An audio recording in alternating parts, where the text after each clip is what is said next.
पूर्णमदः पूर्णमिदं पूर्णात् पूर्णमुदच्यते पूर्णस्य पूर्णमादाय पूर्णमेवावशिष्यते। ॐ शान्ति शान्ति शान्तिः। ॐ शुक्लाम्बरधरं विष्णुं शशिवर्णं चतुर्भुजं प्रसन्नवदनं ध्यायेत् सर्वविघ्नोपशान्तये। ॐ व्यासं वसिष्ठनप्तारं शक्ते पौत्रमकल्मषं पराशरात्मजं वन्दे सुखतातं तपोनिधिं। व्यासाय विष्णुरूपाय व्यासरूपाय विष्णवे नमो वै ब्रह्मनिधये वासिष्ठाय नमो नमः। ॐ गुरुर्ब्रह्मा गुरुर्विष्णुर्गुरुर्देवो महेश्वरः गुरुसाक्षात् परं ब्रह्म तस्मै श्रीगुरवे नमः। सदाशिवसमारम्भां शङ्कराचार्यमध्यमाम् अस्मदाचार्यपर्यन्तां वन्दे गुरुपरम्पराम्। ॐ यो ब्रह्माणं विदधाति पूर्वं यो वै वेदांश्च प्रहिणोति तस्मै तदेवमात्मबुद्धिप्रकाशं मुमुक्षुर्वै शरणमहं प्रपद्ये। ॐ शान्ति शान्ति शान्तिः। ॐ वसुदेवसुतं देवं कंसचाणूरमर्दनं देवकी परमानन्दं कृष्णं वन्दे जगद्गुरुं। यं ब्रह्मा वरुणेन्द्ररुद्रमरुतः स्तुन्वन्ति दिव्यैस्तवैः वेदैः साङ्गपदक्रमोपनिषदैः गायन्ति यं सामगाः ध्यानावस्थिततद्गतेन मनसा पश्यन्ति यं योगिनः यस्यान्तं न विदुःसुरासुरगणाः। देवाय तस्मै नमः देवाय तस्मै नमः। ॐ श्रीकृष्णाय परमात्मने नमः। श्रीकृष्ण कृष्ण कृष्ण। ॐ नारायणः परो व्यक्तात् अण्डमव्यक्तसम्भवम् अण्डस्यान्तस्मिन् लोकाः सप्तद्वीपा च मेदिनी। ஓம். நம்ம இன்னையிலிருந்து பார்க்க போகிறது பகவத்கீதையில் 17வது சாப்டர் ஸ்ரத்தாத்ரய விபாக யோகம் பார்க்க போகிறோம். பகவான் பெரிய அனுகிரகம் பண்ணியிருக்கார். இவ்வளோ பொறுமையாக பார்த்தீங்கன்னா 535 கிளாஸ் எவ்வளோ ஆயிருக்கு. இன்னும் ஒரு அத்தியாயம். பெரிய அனுகிரகம். பகவத்கீதையெல்லாம் பார்த்தீங்க அப்படின்னா ரிஷிகேஷ்லேயும் பார்த்துருக்கேன், ஹரித்வார் ரிஷிகேஷ் மாதிரி தமிழ்நாட்டில். என்ன அப்படின்னு கேட்டிங்கன்னா ஒரு சாப்டர் ஆரம்பிக்கும் போதே பார்த்தீங்கன்னா கொஞ்சம் போவாங்க, அதோட ஸ்ரத்தா போயிடும். இந்த வித்யாவிலேருந்து பார்த்தீங்கன்னா விலகி போயிடுவாங்க. நிறைய பேர் ஆரம்பிக்கும் போது ஒரு 100 பேர் ஆரம்பிப்பாங்க, முடிக்கும் போது பார்த்தீங்கன்னா 30 பேர் 20 பேர் 30 பேர் தான் முடிப்பாங்க எப்போவுமே பகவத்கீதையெல்லாம். இல்லைன்னா ஆள் மாறிக்கிட்டே இருப்பாங்க. ஆச்சாரியர் ஒருத்தராக இருப்பார், ஒரே ஆச்சாரியர் இருப்பார், அது பாட்டுக்கு போயிட்டே இருக்கும். இன்னொன்று பார்த்தீங்கன்னா ஆரம்பித்தாங்க அப்படின்னா முடிக்கவே மாட்டாங்க. நிறைய ஆச்சாரியார்களுக்கு பார்த்தீங்கன்னா ஒரு கிரந்தத்தை முடிக்கிறதுன்றது அந்த பாக்கியமே இருக்காது. ஏன்னா ஸ்டூடெண்ட்ஸ் மாறிக்கிட்டே இருப்பாங்க. ஸ்டூடெண்ட்ஸை பொறுத்து தானே பார்த்தீங்கன்னா ஆச்சாரியருக்கு ஒரு உத்வேகம் இருக்கும், ஒரு உற்சாகம் இருக்கும். பாருங்கள், நான் இவ்வளோ வியாக்கியானம் இவ்வளோ எலாபரேட்டாக பண்ணியும் நீங்கள் எல்லாம் உட்கார்ந்துருக்கீங்க அப்படின்னா அதுக்கு என்ன காரணம்னா ஸ்ரத்தா தான். அந்த ஸ்ரத்தை மட்டும் இல்லை அப்படின்னா அவங்கள பார்த்தீங்கன்னா இங்கே உட்கார வச்சுருக்காரு.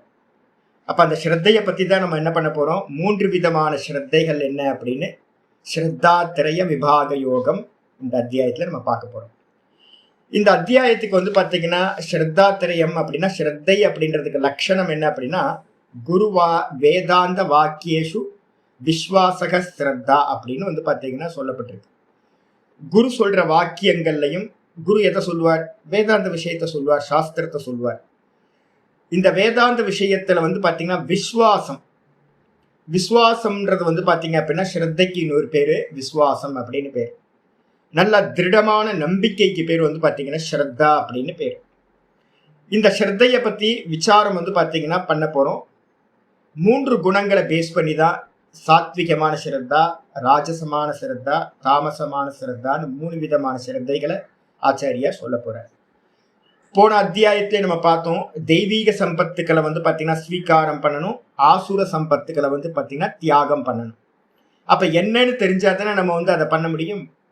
அதே மாதிரி வந்து பார்த்தீங்கன்னா ஸ்ரத்தையையும் நம்ம என்ன பண்ண போறோம், சாத்விக ஸ்ரத்தையை வந்து பார்த்தீங்கன்னா ஸ்வீகாரம் பண்ணணும். தாமச ராஜச சிரத்தைகளை வந்து பார்த்தீங்கன்னா நம்ம என்ன பண்ண போறோம், ஸ்வீகாரம் பண்ணணும். யாரெல்லாம் மோக்ஷார்த்தியா இருக்கிறோமோ அவங்களுக்காக இது சொல்லப்படுது. இந்த அத்தியாயம் வந்து பார்த்தீங்கன்னா ஆரம்பிக்கிறதுக்கு ரெஃபரன்ஸா வந்து பார்த்தீங்கன்னா ஒரு 3 ஸ்லோகங்கள் நம்ம வந்து பார்த்தீங்கன்னா எடுத்துக்கலாம். 4வது அத்தியாயத்துல வந்து பார்த்தீங்கன்னா 39, 40 2 ஸ்லோகங்கள் வந்து பார்த்தீங்கன்னா இருக்கு.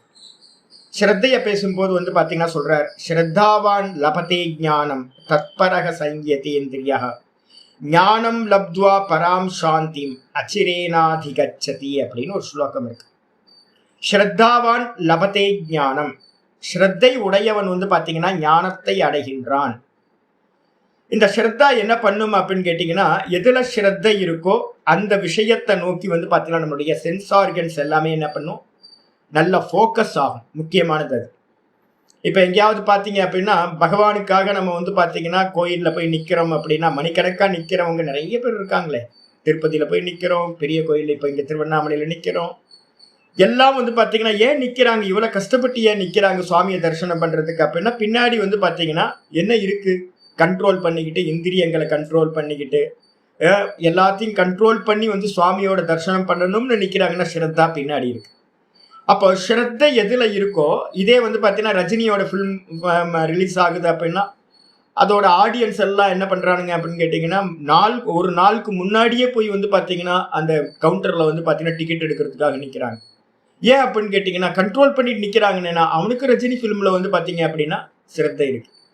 அப்போ யார் யாருக்கு எந்தெந்த விஷயத்தில் ஸ்ரத்தை இருக்கோ, நீங்கள் வந்து பார்த்தீங்க அப்படின்னா கேரளாவில் போனீங்க அப்படின்னா இந்த டாஸ்மாக் மாதிரியே அங்கே வந்து பார்த்தீங்கன்னா லிக்கர் ஷாப்புக்காக வந்து பார்த்தீங்கன்னா க்யூவில் நிற்பாங்க. எவ்வளோ டிசிப்ளின் தெரியுங்களா, நீங்கள் பார்த்தீங்க அப்படின்னா ஆச்சரியமாக இருக்கும்.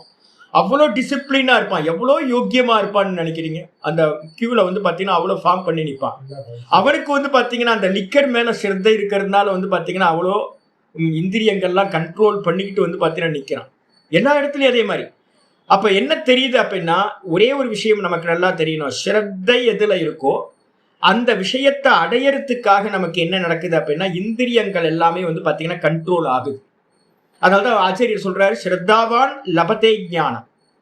அந்த ஸ்ரத்தை அதிகமாக அதிகமாக என்ன நடக்கும், தத்பரகத்துவம் அப்படின்னா என்ன அர்த்தம், தத்பரத்துவம்னா இதுதான் மேலானது, நான் இதை அடைஞ்சே ஆகணும் அப்படின்னு நமக்கு எதுல ஸ்ரத்தை வருதோ அதை வந்து பார்த்தீங்கன்னா மேலான லட்சியமா நம்ம நினைக்க ஆரம்பிக்கிறோம்.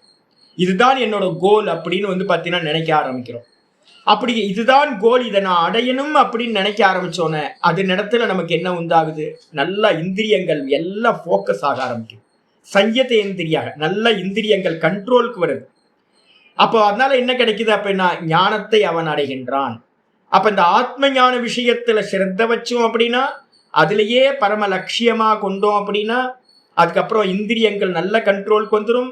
அதனால என்ன கிடைக்கும், ஞானம் லப்துவா ஞானத்தை அடைகின்றான். ஞானத்தை அடைந்து பராம் சாந்திம் மிகப்பெரிய சாந்தின்னு சொல்லக்கூடிய இந்த சம்சாரத்துல இருந்து உபரதி மோட்சத்தை அடைகின்றான். அச்சிரேனாதிகச்சத்தின்ற ரொம்ப காலம்லாம் எடுக்காது, இமீடியட்டா வந்து பார்த்தீங்கன்னா ஞானம் அடைந்த பிறகு இமீடியட்டா மோட்சத்தையும் அடைகின்றான். அப்ப ஞானம் வந்து பார்த்தீங்கன்னா எப்படிப்பட்டது அப்படின்னா ரொம்ப உயர்ந்ததா சொல்லப்படுது சாஸ்திரத்தில். வியாசர் வந்து பார்த்தீங்கன்னா யோகசூத்திர பாஷ்யத்துல ஒரு வார்த்தையை சொல்லுவார், எனக்கு ரொம்ப பிடிச்ச வார்த்தை. என்ன வார்த்தை சொல்றாரு அப்படின்னா ஸ்ரத்தா மாதேவ கல்யாணி. ஸ்ரத்தா எப்படிப்பட்டவள் அப்படின்னா ஸ்ரத்தா ஸ்திரீலிங்கம், அதனால அம்மா மாதிரியா. ஸ்ரத்தா வந்து மாதா இவ மாதேவ கல்யாணி, மங்களத்தை செய்யக்கூடியவள் வந்து பார்த்தீங்கன்னா ஸ்ரத்தா மாதேவ கல்யாணி. நமக்கு வந்து மங்களம் உண்டாகணும் அப்படின்னா நம்ம வந்து பார்த்தீங்கன்னா ஸ்ரத்தை வந்து பார்த்தீங்கன்னா அடாப்ட் பண்ணியே ஆகணும். சொல்லியாச்சு. சொன்னதுக்கு பிறகு ஆப்போசிட்ல இருக்கவங்களையும் சொல்லுது. 40வது ஸ்லோகம் 4:40 சொல்லுது, அஜ்ஞஸ்சா ஸ்ரத்ததானஸ்ச சம்சயாத்மா வினஷ்யதி நாயம் லோகோஸ்தி ந பரஹ ந சுகம் சம்சயாத்மனஹ. எப்பவுமே பிளஸ் சொன்னோம் அப்படின்னா மைனஸையும் சொல்லணும். அப்பதான் வந்து பார்த்தீங்கன்னா அதோட இம்பாக்ட் நமக்கு பிளஸோட இம்பாக்ட் வந்து தெரியும், நமக்கு மகத்துவம் புரியும். அப்போ வந்து ஸ்ரத்தை இல்லாதவனை பத்தி ஆச்சாரியார் கண்டனம் பண்றார். அஜ்ஞஸ்ச அஸ்ரத்ததானஸ்ச, எவன் அஜ்ஞானியா இருக்கானோ, ஸ்ரத்தையை பத்தி யாருக்கு தெரியலையோ, அஸ்ரத்ததானஸ்ச ஸ்ரத்தையே இல்லாதவனோ, சம்சயாத்மா எல்லாத்துலயும் வந்து பாத்தீங்கன்னா சந்தேகப்படுகின்றானோ அவனுக்கு வந்து பாத்தீங்கன்னா என்ன ஆகுது, அவனுக்கு வினஷ்யதி, அவன் நாசத்தை அடைகின்றான். பாருங்க, அப்படி ஆப்போசிட். ஸ்ரத்தாவான் லபதே ஞானம்னு சொல்லியாச்சு, பராம் சாந்தின்னு மோட்சத்தை அடைகிறான்னு போன ஸ்லோகத்துல சொல்லுச்சு. அதுவே ஆப்போசிட்டா சொல்றார். ஸ்ரத்த இல்லாதவன், எல்லாத்திலையும் சந்தேகத்தை உடையவன், அஜ்ஞானியா இருக்கிறவன் என்ன ஆகிறான், நாசத்தை அடைகின்றான். அவனுக்கு எப்படிப்பட்டது, எவனுக்கு ஸ்ரத்தை இல்லையோ அவனுக்கு என்ன ஆகுது, ந அயம் லோகோ அஸ்தி, இங்க லோகத்திலும் அவனுக்கு இல்லை, பரோ ந சுகம், இந்த லோக சுகமும் அவனுக்கு கிடைக்காது, பரலோகத்திலையும் அவனுக்கு வந்து பாத்தீங்கன்னா சுகம் கிடைக்கவே கிடைக்காது. சம்சயாத்மனஹா, சம்சயத்தை உடையவனுக்கு, சந்தேகத்தை உடையவனுக்கு இந்த லோக சுகமும் இல்லை, பரலோகத்திலும் சுகம் இல்லை. அப்போ இந்த ஸ்ரத்தா எப்படி இருக்கு அப்படின்னு கேட்டீங்கன்னா, அம்மாவோட மடியில இருக்கிற இந்த கை குழந்தை மாதிரி எவ்வளவு செக்யூரா ஃபீல் பண்ணும் தெரியுங்களா, குழந்தை அம்மா இருக்காங்க அப்படின்னு. அதே மாதிரி வந்து பாத்தீங்க அப்படின்னா ஒரு ஸ்ரத்த நமக்கு வந்துருச்சு அப்படின்னா இந்த சாஸ்திரத்து மேல, குரு மேல நமக்கு என்ன இருக்கும் அப்படின்னா ரொம்ப செக்யூரா ஃபீல் பண்ணும். இந்த சாஸ்திரம் நமக்கு எல்லாத்தையும் கொடுக்கும் அப்படின்னு நம்பிக்கை இருக்கும் உங்களுக்கு. இதுக்கப்புறம் ஆச்சாரியர் என்ன பண்றாரு, 9வது அத்தியாயத்துல ஒரு 3வது ஸ்லோகம் இருக்கு, அதையும் நம்ம ரெஃபரன்ஸா எடுத்துக்கணும். 9:3 அஸ்ரத்ததானா புருஷா தர்மஸ்யாஸ்ய பரந்தப அப்ராப்யமாம் நிவர்த்தந்தே மிருத்யு சம்சார வர்த்மனி. இந்த ஸ்லோகங்கள் எல்லாமே உங்களுக்கு ஃபர்ஸ்ட் பேஜ்லேயே கொடுத்துருக்கேன், பிடிஎஃப்ல ஃபர்ஸ்ட் பேஜ்லேயே இருக்கு. அஸ்ரத்ததானா புருஷாக, யாரெல்லாம் வந்து பார்த்தீங்கன்னா ஸ்ரத்தை இல்லாதவர்களாக இருக்கின்றார்களோ, நிறைய பேர் மனிதர்கள் ஸ்ரத்தை இல்லாமல் இருக்காங்க. எந்த விஷயத்துல அப்படின்னா அஸ்ய தர்மஸ்ய பரந்தப, இந்த சனாதன தர்மத்துல, இந்த மோட்ச மார்க்கத்துல வந்து பார்த்தீங்கன்னா நிறைய பேருக்கு இதே இல்லை, ஸ்ரத்தை இல்லாமல் இருக்கு. அப்ப இது வந்து பாத்தீங்கன்னா மோட்ச மார்க்கம்ன்றது வந்து பாத்தீங்கன்னா பெரிய தர்மம், இதுதான் பரோ தர்மக, இதான் வந்து பாத்தீங்கன்னா மேலான தர்மம் இந்த மோட்ச மார்க்கம். இதுல வந்து பாத்தீங்கன்னா யாருக்கு வந்து பாத்தீங்கன்னா ஸ்ரத்தை இல்லையோ இந்த மோட்ச மார்க்கத்துல, அவங்க என்ன ஆகுறாங்க, அப்பிராபியமாம் நிவர்த்தந்தே, என்னை அடையாமலேயே என்ன பண்றாங்க அப்படின்னா திரும்ப திரும்ப மிருத்யு சம்சார வர்த்மனி நிவர்த்தந்தே, திரும்ப திரும்ப வந்து பார்த்தீங்கன்னா ஜென்ம மரணம்னு சொல்லக்கூடிய இந்த சம்சாரத்திலேயே உழன்று திரிகிறார்கள், திரும்ப திரும்ப இங்கேயே பிறக்கிறார்கள் அப்படின்னு சொல்றார். அப்ப ஸ்ரத்தை உடையவன் பகவானை அறிஞ்சு என்ன பண்றான் அப்படின்னா ஞானத்தை அடைந்து மோட்சத்தை அடைகின்றான். அதே நேரத்தில் ஸ்ரத்தை இல்லாதவன் வந்து பார்த்தீங்கன்னா திரும்ப திரும்ப சம்சாரத்திலேயே சுற்றி திரிகின்றான் அப்படின்னு வந்து பார்த்தீங்கன்னா சொல்லியாச்சு. சொன்னதுக்கு பிறகு வந்து பார்த்தீங்கன்னா இதோட பேக்ரவுண்ட் வந்து ஆச்சாரியர் என்ன பண்றார், ஸ்லோகத்திலேயே ஆரம்பிக்கிறார். இந்த 17வது அத்தியாயத்துக்கான ஒரே ஒரு சின்ன ஒரு லைன் வந்து பாத்தீங்கன்னா அவதாரிகா பாஷ்யம் சொல்றார் சங்கரன். பாஷ்யத்துக்கு வந்துருங்க. தஸ்மாத் சாஸ்திரம் பிரமாணம் தே, தஸ்மாத் சாஸ்திரம் பிரமாணம் தே காரியா காரிய வியவஸ்திதௌ அப்படின்னு வந்து பாத்தீங்கன்னா போன அத்தியாயத்துல வந்து பாத்தீங்கன்னா என்ன சொல்லியிருக்க அப்படின்னு கேட்டீங்கன்னா 24வது ஸ்லோகம், போன அத்தியாயத்துல 24வது ஸ்லோகத்தை மட்டும் ஆச்சாரியர் என்ன பண்றாரு, பீஜமா எடுத்துக்கிறார். இந்த அத்தியாயத்துக்கான பீஜம் போன அத்தியாயத்துல 24வது ஸ்லோகம். அர்ஜுனனை பார்த்து கடைசியில ஒரு கன்க்ளூஷன் வந்து பாத்தீங்கன்னா ஆச்சாரியார் சொல்லியிருந்தார். கிருஷ்ண பரமாத்மா என்ன சொல்லியிருந்தார், தஸ்மாத் சாஸ்திரம் பிரமாணம் தே காரியா காரிய வியவஸ்திதௌ ஞாத்வா சாஸ்திர விதானோக்தம் கர்ம கர்த்துமிகார்கசி அப்படின்னு வந்து ஸ்லோகம் சொல்லியிருந்தார். ஏ அர்ஜுனா, நான் சொல்றதை கேட்கணும்னு அவசியம் இல்லை. தனிப்பட்ட வியக்திகள் வந்து பாத்தீங்கன்னா பிரமாணமாக மாட்டார்கள், ந வியக்தி பிரமாணம். ஒரு இண்டிவிஜுவல் பர்சன் சொல்றது வந்து பாத்தீங்கன்னா எப்பவுமே பிரமாணம் ஆகாது. அதனால நீ என்ன பண்ணு அப்படின்னா அர்ஜுனா, நீ என்ன பண்ணு அப்படின்னா சாஸ்திரம் பிரமாணம் தே, உனக்கு சாஸ்திரம் தான் பிரமாணம். அதனால என்ன பண்ணு அப்படின்னா காரிய அகாரிய வியவஸ்திதௌ, நான் எதை செய்ய வேண்டும் எதை செய்யக்கூடாது என்ற விஷயத்தில் சாஸ்திரம் மட்டுமே உனக்கு பிரமாணமாக இருக்கட்டும். ரெஃபரன்ஸ் எடுத்துக்கிட்டே இரு, இதை நான் பண்ணலாமா பண்ணக்கூடாதா, பண்ணலாமா பண்ணக்கூடாதா அப்படின்னு. ஞாத்வா சாஸ்திர விதானோக்தம், சாஸ்திரத்துல விதிகள் என்ன சொல்லப்பட்டிருக்கோ அதை அறிந்து கொண்டு கர்ம கருத்து மிக அருகசி, நீ என்ன பண்ண இந்த லோகத்திலே கர்மத்தை செய்வதற்கு அருகதை உடையவனாவாய் அப்படின்ற. அப்ப நம்ம என்ன பண்ணணும், முதல்ல சாஸ்திரம் தெரியணும், அதுக்கப்புறம் வந்து பாத்தீங்கன்னா எது செய்யக்கூடாது செய்யணும் அப்படின்னு தெரிஞ்சுக்கிட்டு இந்த லோகத்துல கர்மங்களை செய்ய வேண்டும். இதை தெரிஞ்சவங்க யாரு பெரியவங்க இருக்காங்களோ அவங்களோட சகாயத்தை வச்சுக்கணும். நமக்கு தெரியாது. நமக்கு முன்னாடி போயிட்டு இருக்க நல்ல சாஸ்திரம் படிச்சவங்க இருப்பாங்க. அவங்களோட துணையா வச்சுக்கிட்டு நம்ம என்ன பண்ணணும், இதை பண்ணலாமா பண்ணக்கூடாதான்னு கேட்டு கேட்டு கேட்டு பண்ணணும். நார்த் இந்தியாலலாம் பார்த்தீங்க அப்படின்னா, நீங்க அதுவும் ஸ்பெஷலா குஜராத்துக்கு போனீங்க அப்படின்னா பார்க்கலாம், யாத்திரைகள் பண்ணி பார்க்கணும். பார்த்தா ஒரு செருப்பு தைக்கிறவனுக்கு கூட வந்து பார்த்தீங்கன்னா ஒரு குருநாதர் இருப்பார். செருப்பு தைக்கிறவங்க கூட வந்து பார்த்தீங்க அப்படின்னா தான் பண்ணணும் பண்ணக்கூடாதுன்ற விஷயத்துல வந்து பார்த்தீங்கன்னா குருநாதரை போயிட்டு என்ன பண்ணணும்னு கேட்டுட்டு தான் ஒவ்வொரு காரியத்தையும் பண்ணுவோம். அந்த அளவுக்கு வந்து பார்த்தீங்கன்னா ஒரு விசுவாசம் வந்து பார்த்தீங்கன்னா நார்த் இந்தியாவில் சாதுக்கள் மேலே சாஸ்திரத்து மேலே இருக்கு. அப்போ வந்து பார்த்தீங்கன்னா இங்கே என்ன சொல்லுது அப்படின்னா, எந்த காரியம் பண்ணுறதா இருந்தாலும் சாஸ்திரத்தை ரெஃபரன்ஸ் எடுத்துக்கணும் அப்படின்னு போன அத்தியாயம் 24வது ஸ்லோகத்தில் சொன்னதை இங்கே ஆச்சாரிய சங்கரர் சொல்றார். இது பகவத் வாக்கியாத். இந்த விதமா போன அத்தியாயத்துல 24வது ஸ்லோகத்துல சொல்லப்பட்ட வாக்கியத்தை வச்சுக்கிட்டு என்ன பண்றான், பிரஷ்ன பீஜம் லப்த்வா லப்த்வா பிரஷ்ன பீஜா என்ன பண்றான் அப்படின்னா, ஒரு சான்ஸ் கிடைச்சிருக்கு, கேள்வி கேட்கறதுக்கு ஒரு சான்ஸ் அர்ஜுனனுக்கு கிடைச்சிருக்கு. இந்த ஸ்லோகத்தை கேட்ட மாத்திரத்துல, ஸ்ரத்தைய கேட்ட மாத்திரத்துல அதுல வந்து பாத்தீங்கன்னா ஒரு கேள்வி அவனுக்கு வந்து உண்டாகுது. இதை வந்து பீஜமா வச்சுக்கிட்டு, விதையா வச்சுக்கிட்டு கேள்வி கேட்க ஆரம்பிக்கின்றான் அர்ஜுனன். என்ன அர்ஜுனன் கேட்கிறான்? முதல் ஸ்லோகம் 17வது அத்தியாயத்துல முதல் ஸ்லோகம். அர்ஜுன உவாச்ச அர்ஜுன உவாச்ச ஏ சாஸ்திர விதிமுத்ஸ்ருஜ்ய ये शास्त्रविधिमुत्सृज्य यजन्ते श्रद्धयान्विताः यजन्ते श्रद्धयान्विताः तेषां निष्ठा तु का कृष्ण तेषां निष्ठा तु का कृष्ण सत्त्वमाहो रजस्तमः सत्त्वमाहो रजस्तमः. अर्जुन उवाच ये शास्त्रविधिमुत्सृज्य यजन्ते श्रद्धयान्विताः तेषां निष्ठा तु का कृष्ण सत्त्वमाहो रजस्तमः. அர்ஜுனன் வந்து பாத்தீங்கன்னா கேள்வி கேட்கிறான். அர்ஜுன உவாச்ச, அர்ஜுனன் கூறினான். ஏ எந்த மனிதர்கள், ஏ அப்படின்னா எந்த மனிதர்கள், சாஸ்திர விதி முத்ஸ்ருஜ்ய சாஸ்திர விதியை வந்து பார்த்தீங்கன்னா தியாகம் செய்துவிட்டு, சாஸ்திர விதியை தியாகம் செய்துவிட்டு ஸ்ரத்தையான்விதாக ஸ்ரத்தையோடு கூடியவர்களாக. தேவதா மேல நிறைய பேருக்கு ஸ்ரத்தை இருக்கு. நீங்க தமிழ்நாட்டில் பார்த்தீங்க அப்படின்னா எவ்வளோ பேர் கோயிலை சுத்திட்டு இருக்காங்க, மலையை சுத்துறவங்க ஏகப்பட்ட பேர் இருக்காங்க. லட்சக்கணக்கில் வந்து பார்த்தீங்கன்னா இப்பெல்லாம் வந்து பார்த்தீங்கன்னா கோயிலுக்கு வராங்க, ஸ்ரத்தையோட பூஜைகள் எல்லாம் கலந்துக்கிறாங்க.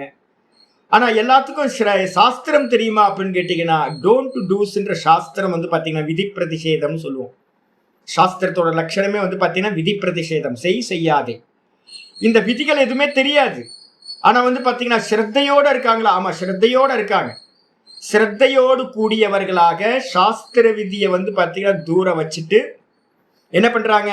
யஜந்தே தேவதைகளை வந்து பார்த்தீங்க அப்படின்னா பூஜிக்கின்றார்களோ அவங்கள பற்றி வந்து பார்த்தீங்கன்னா அர்ஜுனன் கேள்வி கேட்கிறான். அவங்களுடைய தேஷாம் நிஷ்டாத்து காப்பா கிருஷ்ண. ஏ கிருஷ்ணா, அப்போ அவங்க வந்து பார்த்தீங்கன்னா ஸ்ரத்தையோடு தானே பூஜை பண்ணுறாங்க. சாஸ்திரம் தெரியாது, ஆனால் சாஸ்திரம் தெரியாட்டியும் வந்து பார்த்தீங்கன்னா ஸ்ரத்தையோடு வந்து பார்த்தீங்கன்னா அவங்க பூஜிக்கிறாங்கல்ல. அந்த பூஜை வந்து பார்த்தீங்கன்னா எப்படிப்பட்டது? சத்வம்.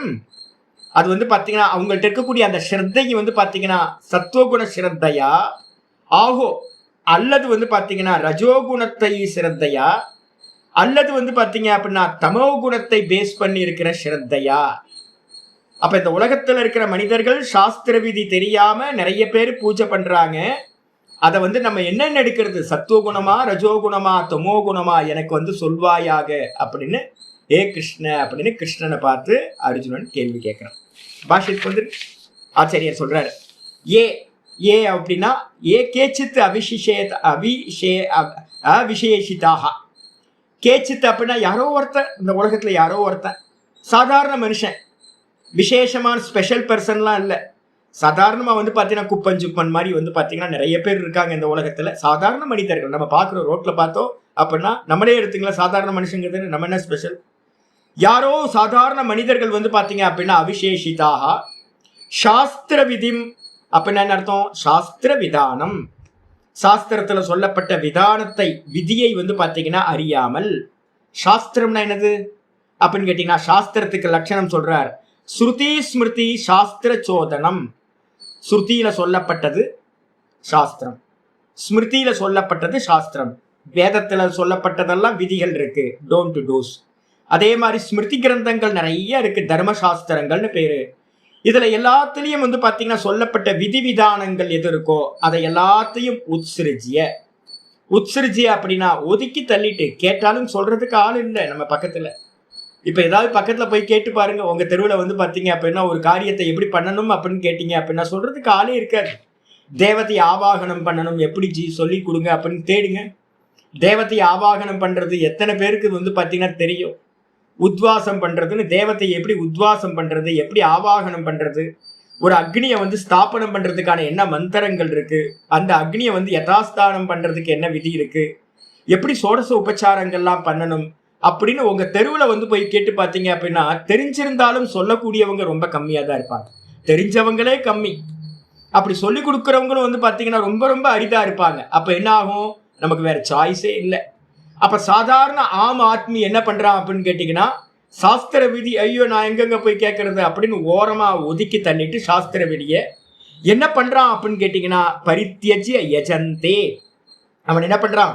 சாஸ்திரத்தெல்லாம் தெரிஞ்சுக்கிட்டு நான் பூஜையெல்லாம் பண்ண முடியாது அப்படின்னு, எனக்கு என்ன தெரியுமோ அந்த விஷயத்தை நான் வந்து பாத்தீங்கன்னா தேவதை பூஜையை நான் பண்றேன் அப்படின்னு என்ன பண்றான்? யஜந்தே, பூஜிக்கிறார்களோ. யார?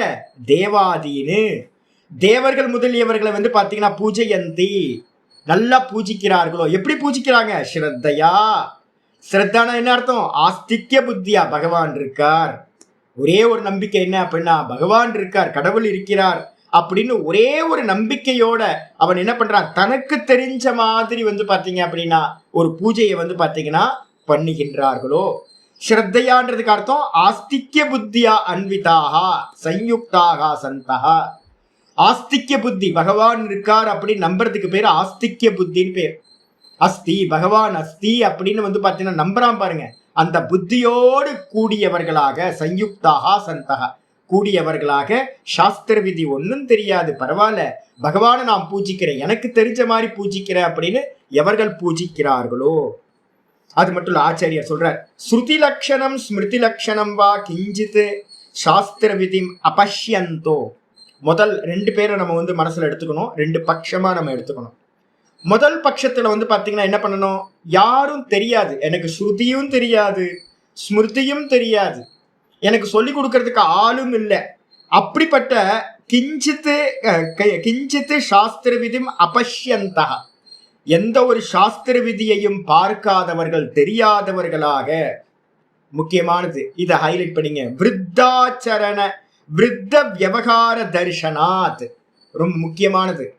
விருத்த விவகாரம் அப்படின்னு பேரு. பெரியவங்க வந்து பாத்தீங்கன்னா எனக்கு என்ன சொல்லி கொடுத்தாங்களோ, நான் சின்ன வயசுல இருந்து பார்த்தேன், என்னோட தாத்தா பூஜை பண்றத பார்த்துருக்கேன்.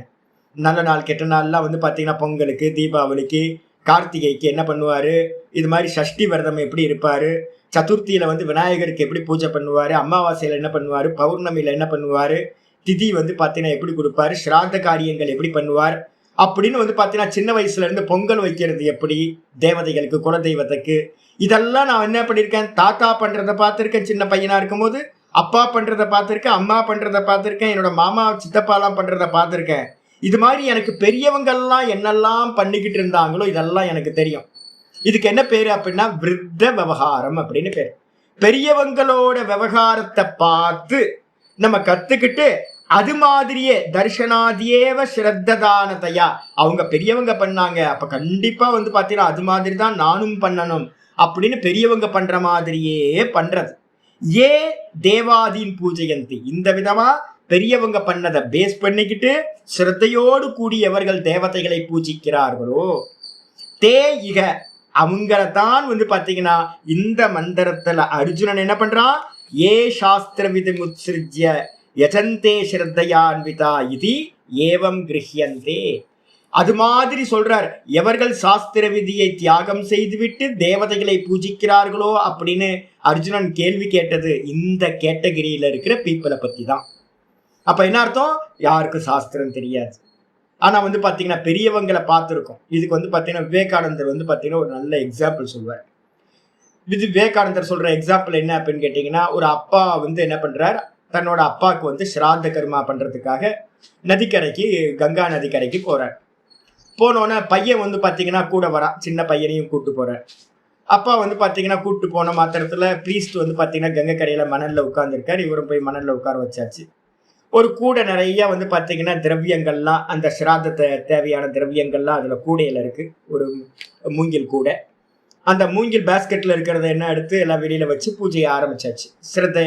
சிராத்த காரியம் போயிட்டு இருக்கு.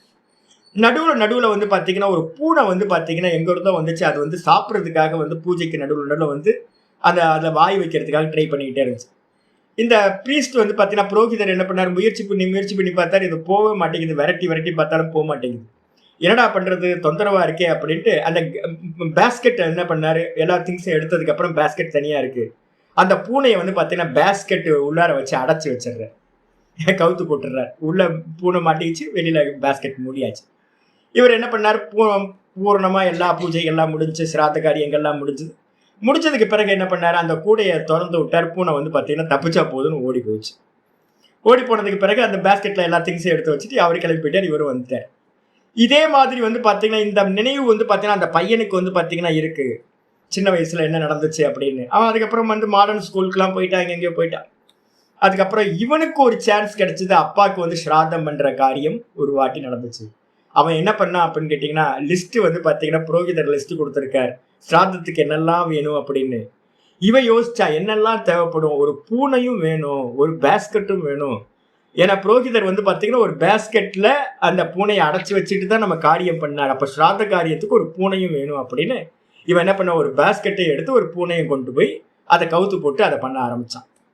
அப்ப இதுதான் வந்து பாத்தீங்க அப்படின்னா, அப்பா பண்ணினார், அதே தான் நானும் பண்றேன். அதுல வந்து கொஸ்டின் இருக்கா, ஏன் பண்ணணும், எதுக்கு பண்ணணும், பூனைக்கும் சிராத்த காரியத்துக்கு என்ன சம்பந்தம், இது மாதிரி எந்த ஒரு கொஸ்டினும் கேட்காம பெரியவங்க பண்ணினாங்க நான் பண்றேன், நச்ச நனுன்னு கொஸ்டின் எதுவுமே இல்லாம வந்து பாத்தீங்கன்னா ஸ்ரத்தையோட பண்றதுக்கு பேரு, இதுதான் வந்து பாத்தீங்கன்னா ஸ்ரத்தான்னு பேரு. இதே மாதிரி நம்ம கொஸ்டின்ஸ் வந்து பாத்தீங்கன்னா நிறைய பண்ணவே மாட்டோம். பெரியவங்க பண்ணாங்க நான் பண்றேன், பெரியவங்க பண்ணாங்க நான் பண்றேன். எந்த கேள்வி எதுக்கு பண்ணணும், ஏன் பண்ணணும் அப்படின்னு கொஸ்டினே இல்லாம இருந்துச்சு அப்படின்னா அதுதான் விருத்த விவகார தரிசனம்னு பேர். பெரியவங்களோட விவகாரத்தை பார்த்து அதை அப்படியே பாக்குறது. இப்ப நீங்க எங்கேயாவது, நான் திருவண்ணாமலையில இங்க இருக்கேன், ரமணாசிரமத்துல வந்து பாத்தீங்க அப்படின்னா நிறைய பக்கத்துல வந்து பாலி தீர்த்தம்னு ஒரு தீர்த்தம் இருக்கு.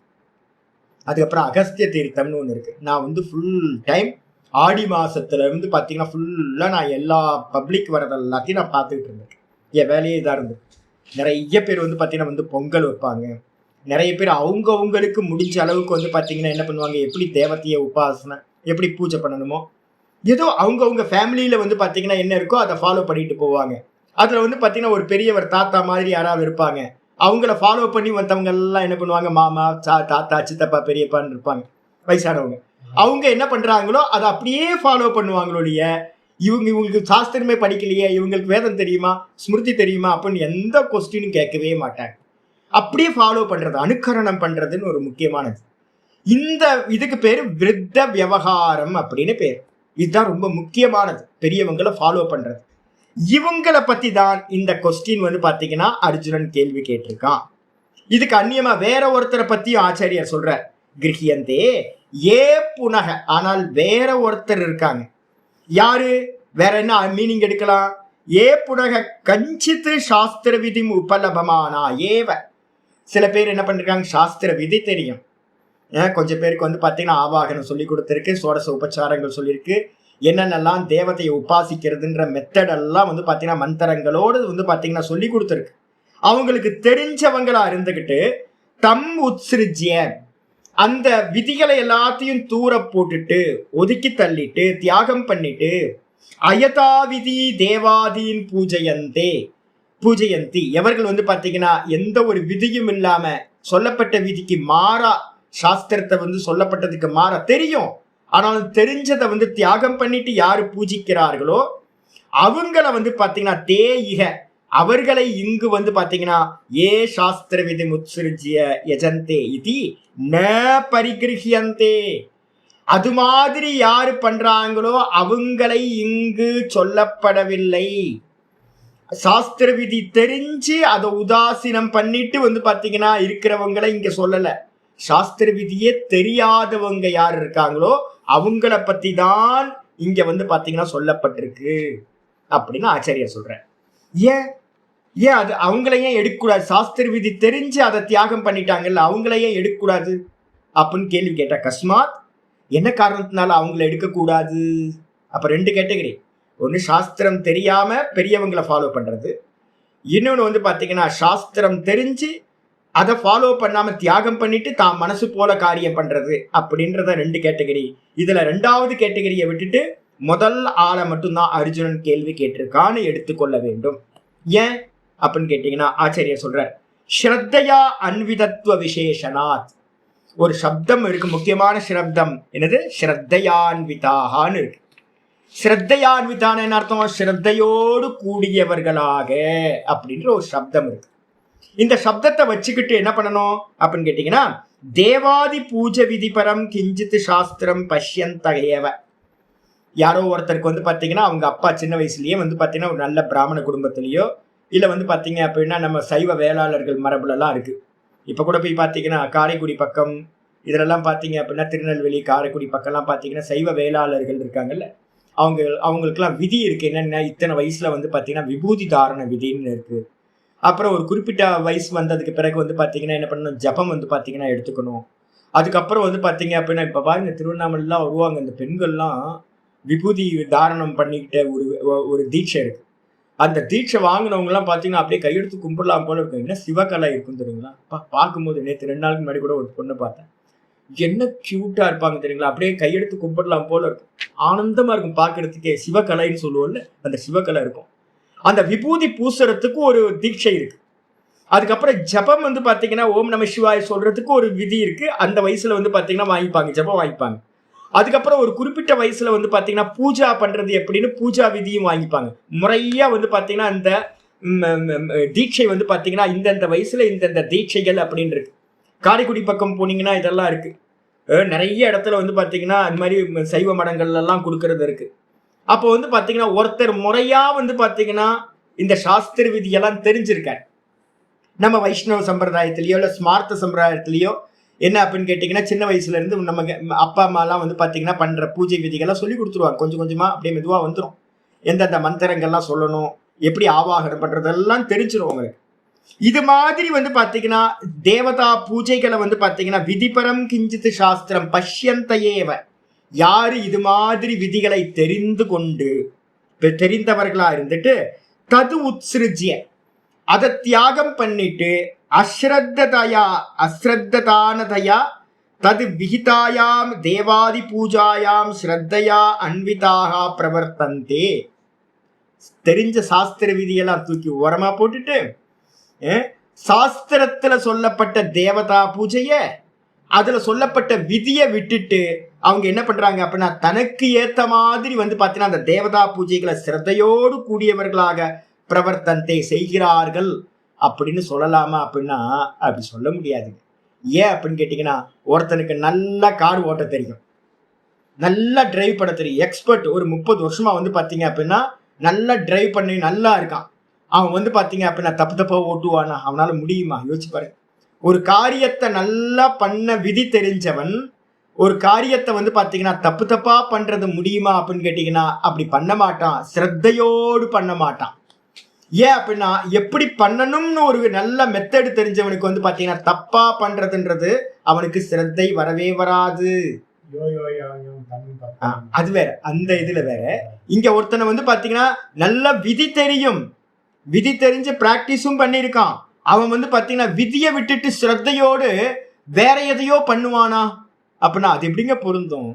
அது மாதிரிலாம் பொருந்தாது. ஒருத்தனுக்கு தெரியாதவன் தான் என்ன பண்ணுவான் அப்படின்னா அவன் மனசு போல வந்து பாத்தீங்கன்னா சிரத்தையோட பண்ணுவான் ஒழிய, இவன் வந்து பாத்தீங்கன்னா தியாகம் பண்றான் அப்படின்னா சாஸ்திரம் படிச்சவன் தியாகம் பண்றானா அவன்கிட்ட சிரத்தை இல்லாம போச்சுன்னு அர்த்தம்.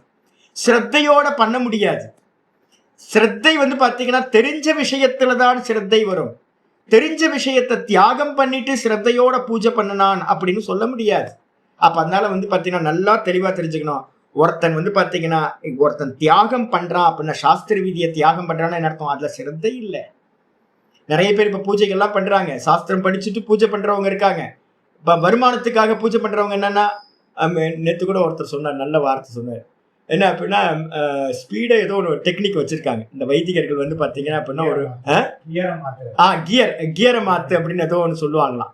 அந்த ஒவ்வொருத்தரும் ஒவ்வொரு டெக்னிக்கலா ஒன்று வச்சிருக்காங்க. 4-5 பேர் வந்து பாத்தீங்கன்னா சண்டி கோபம் பண்ணிட்டு இருக்காங்கன்னு வச்சுங்க.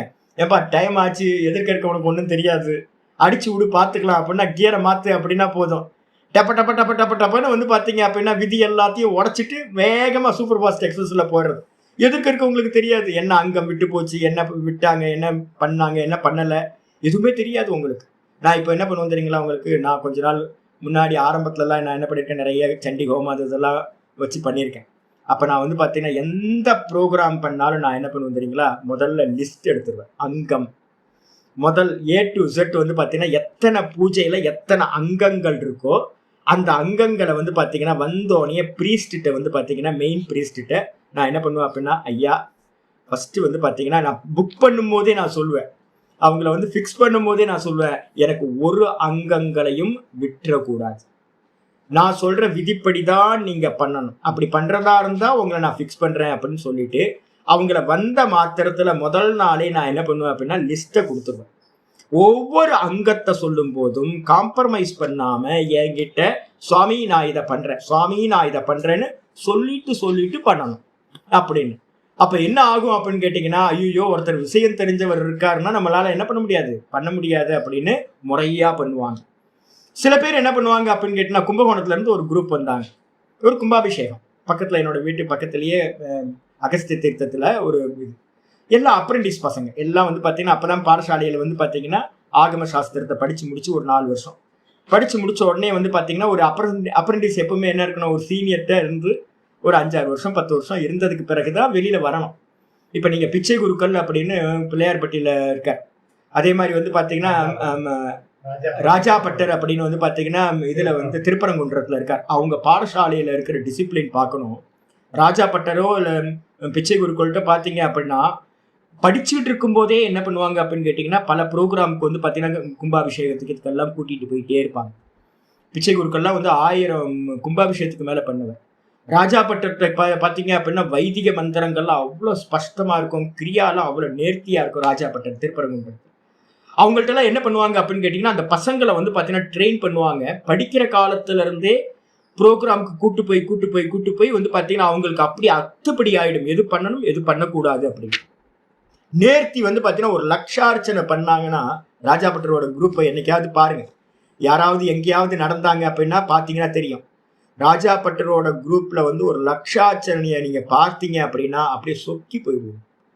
அந்த புஷ்பங்கள்லாம் வந்து பாத்தீங்கன்னா தேவதைக்கு வந்து பாத்தீங்கன்னா 10 பேர் இருந்து பண்ணுவாங்க. 10 பேர் லட்சார்ச்சனை பண்ணும்போது ஏதோ செட் பண்ண மாதிரியே இருக்கும். நேர்த்தி, அந்த அளவு நேர்த்தி, மந்திர பிரயோகம் எல்லாம் அவ்வளவு நேர்த்தியா இருக்கும் பாக்குறது.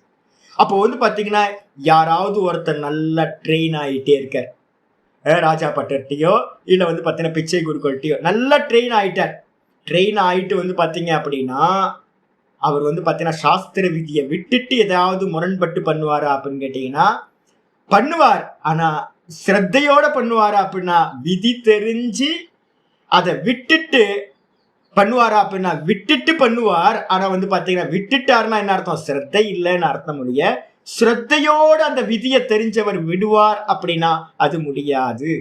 அப்ப தெரியாதவங்க ஒரு கேட்டகரி, அவங்க இஷ்டப்படி பண்றாங்க. இன்னொருத்தர் வந்து பாத்தீங்க அப்படின்னா தெரிஞ்சு அதை தியாகம் பண்ணிட்டு சிரத்தையோட விதி இல்லாம பண்ணுவாரா அப்படின்னா பண்ண மாட்டார். நான் சொல்றேன், நான் வந்து பாத்தீங்கன்னா எனக்கு விதி தெரியும், விதியை விட்டுட்டு நான் ஒரு காரியத்தை பண்ணுவானா அப்படின்னா சிரத்தையோட பண்ணுவானா அப்படின்னா வேற வழியே இல்லை ஜி, பண்றேன் ஜி, அப்படிதான் பண்ணுவேன், வேற வழியே இல்லை. நான் என்ன பண்றது, ஐயோ ஒரு இக்கட்டான சூழ்நிலை மாட்டிக்கிட்டேனே, இந்த விதி விதானம் இல்லாம இப்ப நான் பண்றேனே அப்படின்னு தான் பண்ணுவேன் ஒழிய ரொம்ப ஸ்ரத்தையோட விதி விதானத்தை விட்டுட்டு நான் பண்ணுவேனா அப்படின்னா பண்ண மாட்டேன். அப்ப நல்லா தெரிஞ்சுங்க, ஸ்ரத்தை விட்டு போச்சு அப்படின்னா விதியை விட்டுடலாம், விதியை விட்டேன்னா ஸ்ரத்தை போச்சுன்னு அர்த்தம். ஸ்ரத்தையோடு விதியை விட்டுட்டு ஒருத்தன் பண்ணுவானா அப்படின்னா பண்ண மாட்டான். அப்ப அதனால 2வது கேட்டகிரியில இருக்கிறவங்களை பத்தி இங்க பேசவில்லை. அதனால பிரவர்த்தந்தே இது ந சக்கியம் கல்பயிதும், இது மாதிரி அவங்க வந்து பார்த்தீங்கன்னா சாஸ்திரம் படிச்சு சாஸ்திர விதியை விட்டுட்டு ஸ்ரத்தையோட அந்த கர்மத்தை பூஜையை பண்ணாங்க அப்படின்னு கல்பனா பண்ண முடியாது. யஸ்மாத் தஸ்மாத், எந்த காரணத்தினால இவ்வாறோ அந்த காரணத்தினால அஸ்ரத்ததானதையா அஸ்ரத்தான பூர்வோக்தா ஏவ ஏ சாஸ்திர விதி முத்சிருஜ்ய யஜந்தே ஸ்ரத்தையா அன்விதா இது அத்திர கிரஹியந்தே. அதனால முதல் கேட்டகரியில சொல்லப்பட்டவங்களை தான் நம்ம என்ன பண்றோம், எடுத்துக்கொள்கின்றோம். அப்ப இந்த கேள்வி யாரோட பேஸ் அப்படின்னா, விருத்தாச்சரணத்தை பார்த்து யாருக்கும் விதி தெரியாம படிக்காம எத்தனை மனிதர்கள் இருக்காங்களோ அவங்க வந்து பாத்தீங்கன்னா ஸ்ரத்தையோடு பெரியவங்களை ஃபாலோ பண்றாங்க. அவங்கள தான் இந்த 3 கேட்டகரி என்னன்னு டிஃபைன் பண்றதுக்காக கேள்வி கேட்கின்றான். சொல்லியாச்சு. 2வது ஸ்லோகம் வந்து பாத்தீங்கன்னா ஆச்சாரியர் ஆரம்பிக்கிறார். சாமானிய விஷய அயம் பிரஷ்னம். இந்த ஒரு விட்டு போயிருக்கா? ஆமா, ஐயோ ஒண்ணு விட்டு போயிருக்கேன். தேஷாம் ஏவம் பூதானம். அடுத்து நான் ஒரு சின்ன லாஸ்ட் பேராகிராஃப் விட்டுருக்கேன் பாரு. தேஷாம்னா அவர்களில், ஏவம் பூதானாம் இந்த விதமா வந்து பாத்தீங்கன்னா பெரியவங்களை ஃபாலோ பண்ணி பண்றாங்க பாத்தீங்களா. இப்ப நீங்க வந்து பாத்தீங்கன்னா கருப்பசாமி மதுரைக்கு போனீங்க அப்படின்னா எத்தனாம் படி? 18ஆம் படி கருப்பசாமி ரொம்ப ஸ்பெஷலா இருக்கும். முனியாண்டி அழகர் கோயிலுக்கே காவல் தெய்வம் அப்படின்னு. நீங்க ஊருக்குள்ளார போய் பாத்தீங்க அப்படின்னா, நம்ம சவுத் பக்கம் பாத்தீங்க அப்படின்னா அவ்வளோ தேவதைகள். என்னோட பூர்வாசிரமத்துல ஒருத்தவங்க சொல்லுவாங்க பாவடைக்காரி அப்படின்னு. ஒரு அம்மா வந்து பாத்தீங்கன்னா குலதெய்வம் ஒருத்தவங்களுக்கு. எனக்கு ஆச்சரியம், பாவடைக்காரின்னு ஒரு தேவதா பேர் வைப்பாங்களா அப்படின்னு. அப்புறம் நம்ம சதானந்தம் உங்களோட ஃபேமிலியில வந்து பாத்தீங்கன்னா பச்சை தண்ணி அம்மன், பச்சை தண்ணி அம்மன் பாருங்க, என்ன பேர்லாம் பாருங்க, பாவாடைக்காரி, பச்சை தண்ணி அம்மன், இது மாதிரிலாம் நிறைய தேவதைகளுக்கு பேர், ஒவ்வொருத்தருக்கும் குலதெய்வதைக்கு பேர்லாம் இருக்கும்.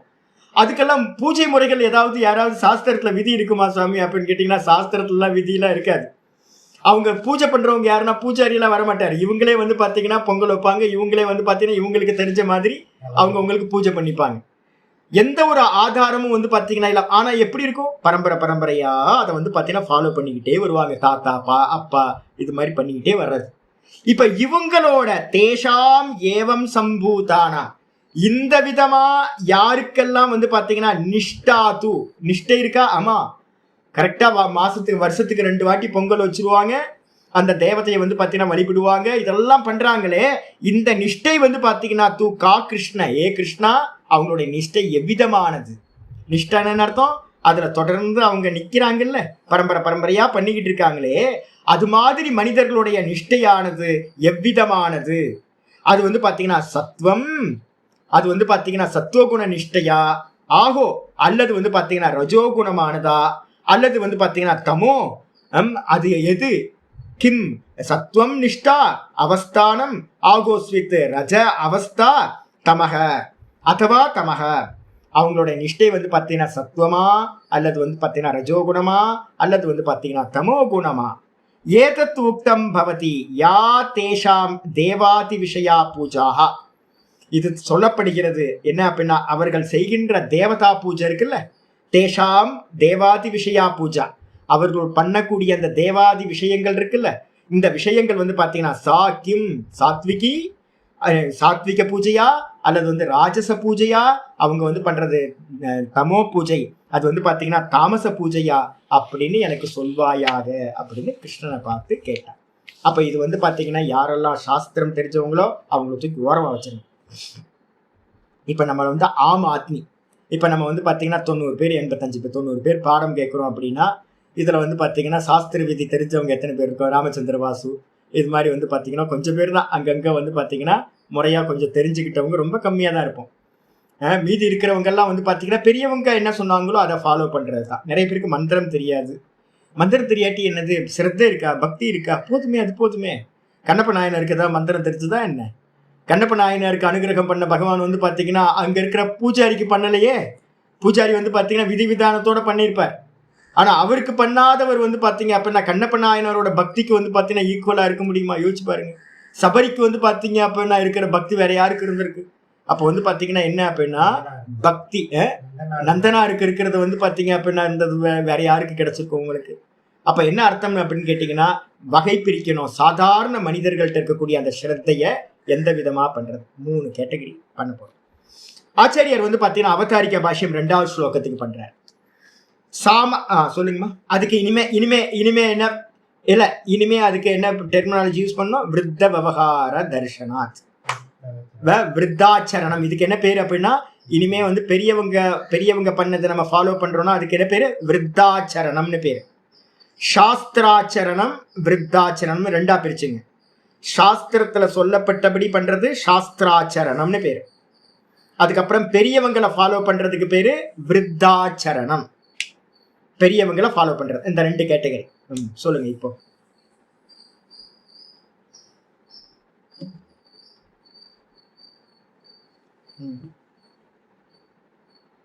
நல்ல ஸ்ரத்தை இருக்கு, அதனாலதான் ஃபாலோ பண்றாங்க. அவங்களதான் இப்ப பேசுறோம். நம்ம ஸ்ரத்தையான்விதான் இருக்கு. பெரியவங்க சொன்னதை அப்படியே ஃபாலோ பண்றாங்க. ஏன் எதுக்கு அப்படிலாம் கேள்வியே கேட்கல. தாத்தா சொன்னார், நான் பண்றேன். அதனாலதான் நான் பூனையோட எக்ஸாம்பிள் சொன்னேன். ஏன் பூனை வைக்கணும், சிராத்த காரியத்துக்கும் பூனைக்கும் என்ன சம்பந்தம், இதெல்லாம் கேள்வியே வராது. பண்ணல அவங்களோட இப்பதான் அதை பத்தி தான் கேட்கிறோம். அவங்களது வந்து பாத்தீங்கன்னா சாத்விக சிரத்தையா இல்ல ராஜச சிரத்தையா இல்ல தாமச சிரத்தையான்னு பிரிக்கிறோம். நம்ம கேள்வி வந்து பாத்தீங்கன்னா இதுதான். இந்த 3 சிரத்தையும் வந்துடும் அதுல. இப்ப நம்ம 80 பேர் இருக்கோம், 90 பேர் இருக்கோம், பாடம் கேட்கிறோம். இதுல 2-3 பேரை வந்து பாத்தீங்கன்னா ஒரு 5 பேர் 10 பேருக்கு வந்து பாத்தீங்கன்னா முறையா சொல்லி கொடுத்து பூஜைகள்லாம் தெரியும். ஒரு 10-15 பேருக்கு இல்லாம வந்து பாத்தீங்கன்னா மீதி இருக்கிற ஒரு 50-60 பேர் நம்ம குரூப்லயே வந்து பாத்தீங்கன்னா 50-60 பேருக்கு விதியே தெரியாது. ஆனா வந்து பாத்தீங்கன்னா நம்ம எல்லாமே பண்றோம்ல. இப்ப நமக்கு கேள்வி வரும், நம்ம பண்ற நிஷ்டா, நம்ம வந்து தேவதா பூஜைகள்லாம் பண்றோம், சின்ன நமக்கு தெரிஞ்சுதான் பண்ணிட்டு இருக்கோம். இதெல்லாம் சாத்விகமா இல்ல ராஜசமா தாமசமா? அதான் கேள்வி கேட்கிறேன். ஆச்சாரியர் வந்து பாத்தீங்கன்னா அவதாரிக்கா சொல்றாரு, சாமானிய விஷய அயம் பிரஷ்னோ. இந்த விஷயம் வந்து பாத்தீங்கன்னா அப்படின்னா நம்மள மாதிரி சாதாரண பெர்சன்களுக்கானது. இந்த கேட்ட கேள்வி வந்து பாத்தீங்கன்னா சாதாரண கேள்வி. அதனால என்ன பண்ணணும் அப்படின்னு கேட்டீங்கன்னா, ந அப்பிரவிபஜ்ய பிரதிவச்சனம் அருகதி இது. இதை பிரிச்சு சொல்லணும். ஏன்னா நமக்கு வந்து பாத்தீங்கன்னா நம்ம சாதாரண மனுஷங்க புரியணும். நம்ம புரிஞ்சுக்கிறதுக்காக என்ன பண்ணணும்? பிரிச்சு சொல்லணும். அதனால வந்து பாத்தீங்கன்னா பிரிக்காம விபாகம் பண்ணாம சொல்லக்கூடாது இந்த கேள்விக்கு அப்படின்னு கிருஷ்ணர் என்ன பண்றார்? பிரிச்சு பதில் சொல்றதுக்காக இந்த 2வது ஸ்லோகத்தை ஆரம்பிக்கிறேன். அப்ப பிரிச்சு சொல்லணும். ஏன்னா நம்ம புத்தி கம்மி தானே. அப்ப அதனால பிரிச்சு சொல்ல போறேன். ஸ்ரீ பகவானுவாச்ச திரிவிதா பவதி ஸ்ரத்தா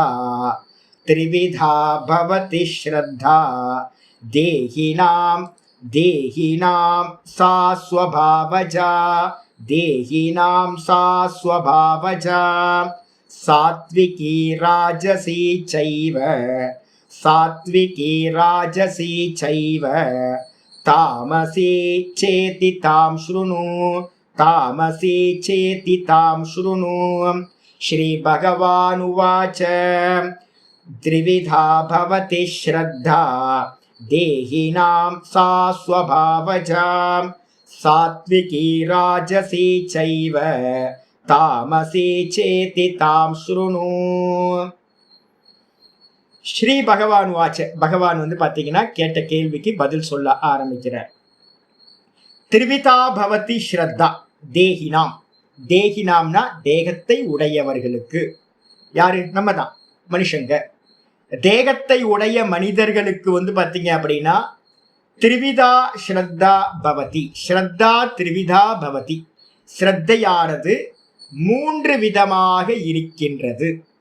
யாரெல்லாம் வந்து பாத்தீங்கன்னா மனுஷங்களா பிறந்திருக்கோமோ, மனுஷன் மட்டும் இல்ல, யாரெல்லாம் தேகினாம் சொல்லிட்டாரு. நான் நாயை பாக்குறேன், குரங்க பாக்குறேன், பட்சிகளை பாக்குறேன், தித்திரி பட்சின்னு வருதுல்ல, 7 சிஸ்டர்ஸை பாக்குறேன், மைனாவை பாக்குறேன், காக்காவை பாக்குறேன், அண்டங்காக்கா எப்படி, நார்மல் காக்கா எப்படி, குரங்கு எப்படி இருக்கு, நாய் எப்படி இருக்கு அப்படின்னு, பசுமாடு எப்படி இருக்கு, ஒவ்வொரு ஜீவராசிட்டையும் நான் பார்த்துக்கிட்டே இருக்கேன். யாரெல்லாம் தேகமுடையவர்களோ அந்த தேகமுடையவர்களுக்கு 3 விதமான ஸ்ரத்தைகள் இருக்கிறது. ஸ்பெஷலா யாருக்கு? மனுஷங்களுக்கு. நம்ம மனுஷங்களா இருக்கோம்ல, ஸ்பெஷலா மனுஷங்களுக்கு. சா ஸ்வபாவஜா.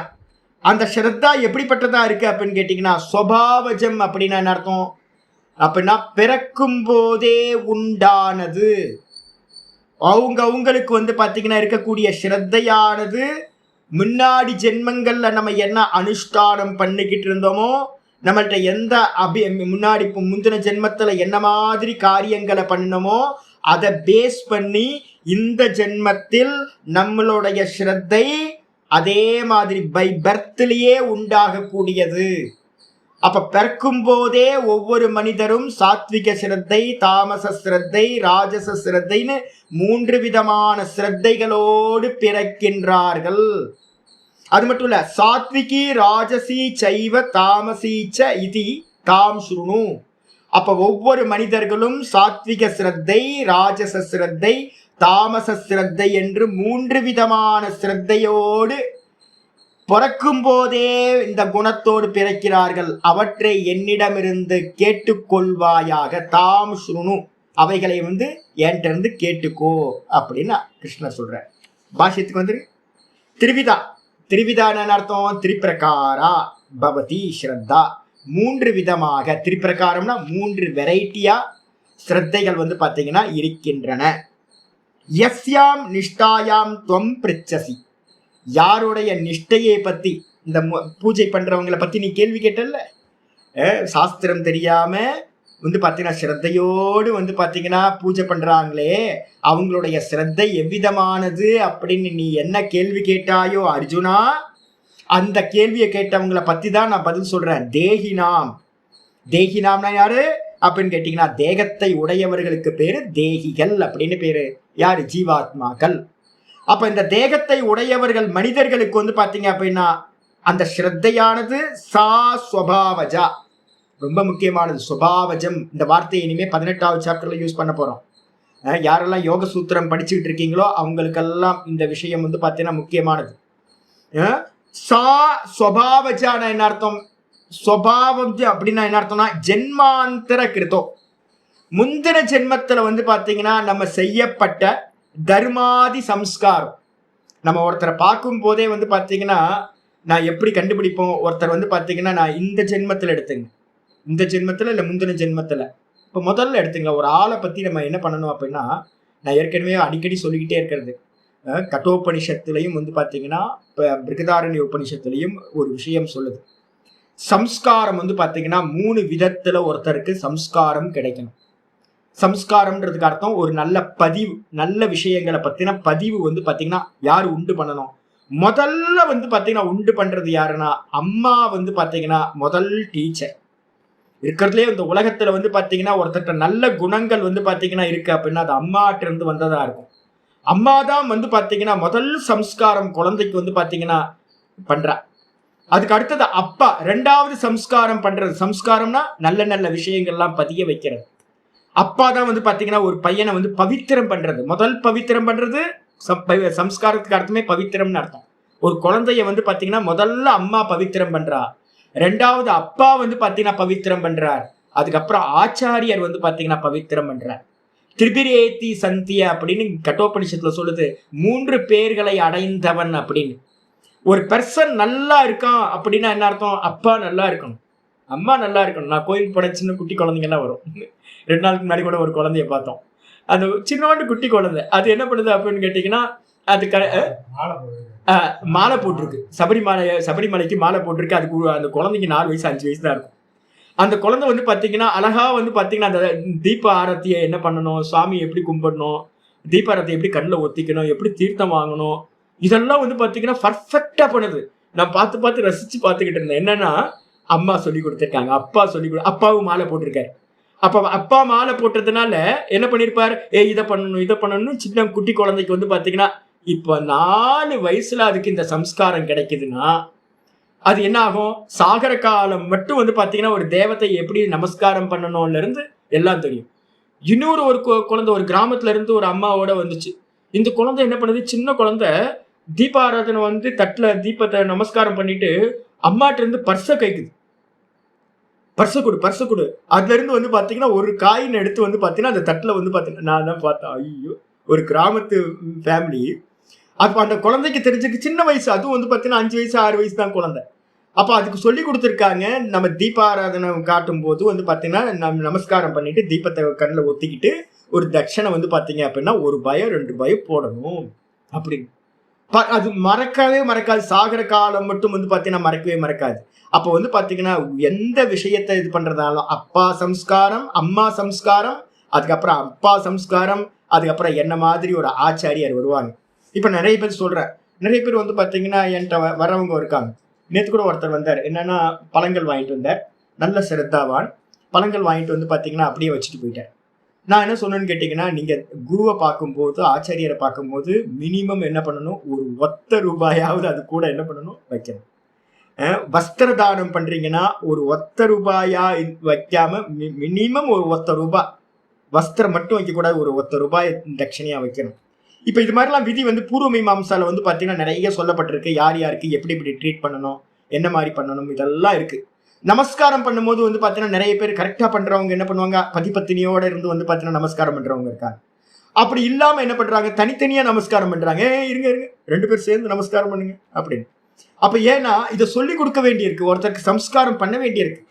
அப்போ சின்ன சின்ன விஷயங்களையும் கூட எங்கேயாவது அன்னதானம் பண்ணீங்கன்னா மினிமம் வந்து பார்த்தீங்கன்னா ஒரு தட்சணையோட அன்னதானம் பண்ணுங்க. யாருக்காவது பண்ணீங்க அப்படின்னா, ஆச்சாரியர்கிட்ட குருகிட்ட போறீங்க அப்படின்னா பழங்கள் வாங்கிட்டு வந்தீங்க அப்படின்னா, வஸ்திரம் வாங்கிட்டு வரீங்க, பழங்கள் வாங்கிட்டு வந்தீங்கன்னா கூட வந்து பார்த்தீங்கன்னா என்கிட்ட பணமே இல்லை சாமி, ஒன்றும் பிரச்சனை இல்லை, ஒரு ரூபாயாவது அதுக்கு கூட வச்சு கொடுங்க உங்களுக்கு. இது மாதிரிலாம் விதிகள் வந்து பார்த்தீங்க அப்படின்னா ஆச்சாரியர்கிட்ட இருந்து தெரிஞ்சுக்கிறது. அப்பா சொல்லி கொடுப்பார், அம்மா சொல்லி கொடுப்பாங்க, ஆச்சாரியார் சொல்லி கொடுப்பாங்க. இதை நம்ம பிராக்டிஸ் பண்ண பண்ண பண்ண இது என்ன ஆகிடும், நல்லா பதிஞ்சிருமா. இதே தான் எல்லா இடத்துலையும் ஃபாலோ பண்ணுவோம். இதே மாதிரி நேற்று ஒருத்தர் வந்தோடனே வந்து பார்த்தீங்கன்னா அபிவாதையே அப்படின்னு ஒன்று இருக்குது. ஒரு நமஸ்காரம் பண்ணிட்டு வந்து பார்த்தீங்கன்னா அவங்க எந்த குலம் கோத்திரம் எல்லாத்தையும் சொல்லி இது பண்ணுறது இருக்கு. நான் சொல்லி கொடுக்குறேன் என்னன்னு கேட்டிங்கன்னா, சன்னியாசிகிட்ட அபிவாதையே சொல்லாதீங்க, அபிவாதனம் வந்து பார்த்தீங்கன்னா சன்னியாசிகளுக்கு சொல்லக்கூடாது. அதுக்கப்புறம் வந்து பார்த்தீங்கன்னா ஒருத்தர் வந்தார், நான் என்ன பண்ணேன், ஒரு 8 முறை 10 முறை நமஸ்காரம் பண்ணுற ஒரு விதி இருக்குது. நான் என்ன சொன்னேன், இல்லை ஜி வேணாம், போதும் 4 முறை பண்ணீங்கன்னா போதும். விழுந்து விழுந்து நமஸ்காரம் பண்ண வயசானவர் வந்து பார்த்தீங்கன்னா 70 வயசுல இருக்கிறவங்க 75 வயசுல இருக்கிறவங்க நமஸ்காரம் பண்ணா நமக்கு கஷ்டமா இருக்கு. அப்ப சன்னியாசிக்கு வந்து பார்த்தீங்கன்னா பண்ணும்போது ஒரு முறை உள்ள முருகி ஒரு முறை பண்ணுங்க போதும். அப்ப சைவ மரபுலலாம் வந்து பார்த்தீங்கன்னா நிறைய முறை பண்ண வேண்டிய நமஸ்காரங்கள் இருக்கு, 8 முறை 10 முறைலாம் பண்ண வேண்டியிருக்கு. அதெல்லாம் பண்ணாதீங்க, வயசாயிடுச்சு. குருக்கு எப்படி பண்ணணும் அப்படின்லாம். அப்ப அபிவாதனம் சொல்லக்கூடாது, இது மாதிரிலாம் விதி. அப்ப வந்து பார்த்தீங்கன்னா நிறைய விஷயங்கள் நம்ம சொல்லி கொடுத்து ஒன்று பதிவாகுதுன்னு வச்சுங்க. இது என்ன ஆகும், நம்ம லைஃப் லாங் போகும். சரி, இந்த ஜென்மத்துல நம்ம என்ன பிராக்டிஸ் பண்றோமோ இது அப்படியே நம்ம சித்தத்துல போய் வாசனையா பதிவாயிடுமா. அந்த வாசனையா பதிவானது அடுத்த ஜென்மத்துல சரீரம் எடுக்கும் போது சுபாவமாவே வந்து பாத்தீங்கன்னா இது என்ன ஆகும், இயல்பா நம்மளோட நேச்சரா வெளிப்பட ஆரம்பிக்கும். இததான் இங்க வந்து பாத்தீங்கன்னா ஆச்சாரிய சொல்றாரு, ஜென்மாந்தர கிருதோ தர்மாதி சம்ஸ்காரோ. முந்தின ஜென்மத்துல நம்ம என்னென்னலாம் தர்மங்களை பிராக்டிஸ் பண்ணியிருக்கோமோ, ஒரு தேவதா பூஜையில இருந்து ஆரம்பிச்சு எதையெல்லாம் நம்ம பண்ணியிருக்கோமோ அதெல்லாம் சம்ஸ்காரமா, வாசனைகள்னு பேரு, நம்ம வாசனைகளா சித்தத்துல பதிவாயிருக்கும். அது என்ன ஆகும் அப்படின்னு கேட்டீங்கன்னா, மரண காலே அபிவியக்தா. அது மரண காலம், நம்ம போன ஜென்மத்துல சரீரத்தை விடும்போது அது எல்லாம் ஒண்ணு கூடி சித்தத்துல வந்து பாத்தீங்கன்னா மேல வந்து நிற்கும். கர்மத்தினால வந்து பாத்தீங்கன்னா நமக்கு இந்த ஜென்மத்துக்கு என்ன சரீரம் கிடைக்குதோ அது இந்த சரீரம் கிடைக்கும். இந்த சரீரம் கிடைச்ச மாத்திரத்துல கர்மத்தினால கிடைச்ச சரீரம், அதுல வந்து சித்தத்துல நம்ம என்ன பதிவு பண்ணமோ அது வந்து பாத்தீங்கன்னா இந்த ஜென்மத்துல பிறக்கும் போதே வெளிப்பட ஆரம்பிக்கும். அதுக்கு பேர் என்ன பேரு, சுபாவ உச்சியதே. அததான் ஒருத்தரோட நேச்சர் நம்ம சொல்றோம், சுபாவம் அப்படின்னு சொல்றோம். அப்போ ஒருத்தரோட சுபாவம் என்ன அப்படின்னா, முந்தின ஜென்மங்கள்ல பண்ண சம்ஸ்காரம் தான் இந்த ஜென்மத்தோட சுபாவம். இந்த ஜென்மத்துல உங்களுக்கு நான் சம்ஸ்காரம் பண்ணி வைக்கிறேன் அப்படின்னா, நான் இவ்வளவு மெனக்கெட்டுறேன்னா எதுக்காக தெரியுங்களா, இது எல்லாம் வந்து பாத்தீங்கன்னா சம்ஸ்காரம். நான் உங்களை வந்து பாத்தீங்கன்னா பியூரிஃபை பண்ணி உங்கள்கிட்ட விதை போடுறேன்.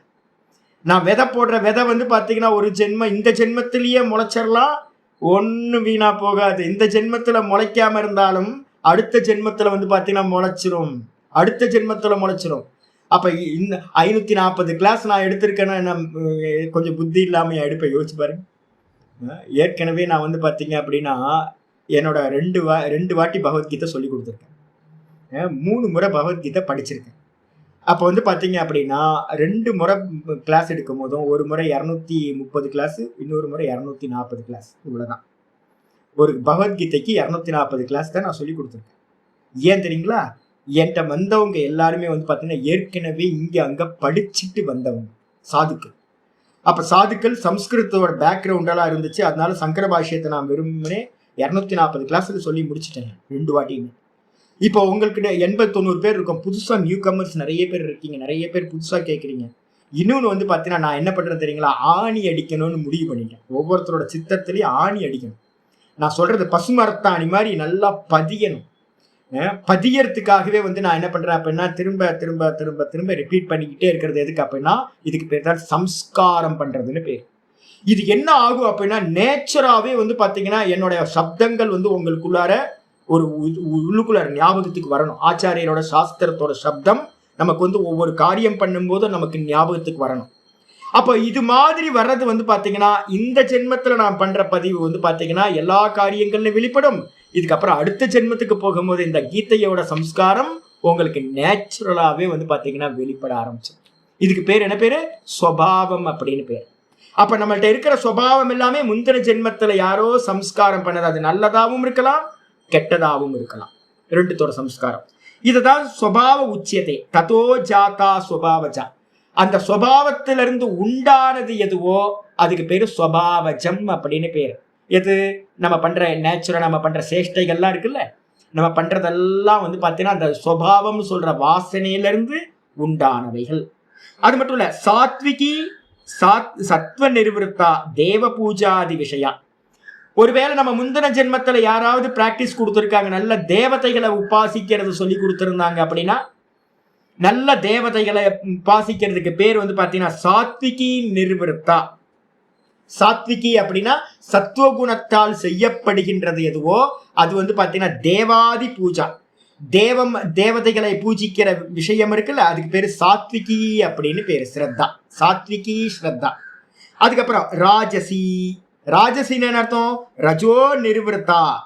ரஜோகுணத்தினால் செய்யக்கூடியது எது இருக்கோ, எது ரஜோகுணம் அப்படின்னு கேட்டீங்கன்னா யக்ஷ ரக்ஷக பூஜாதி விஷயா.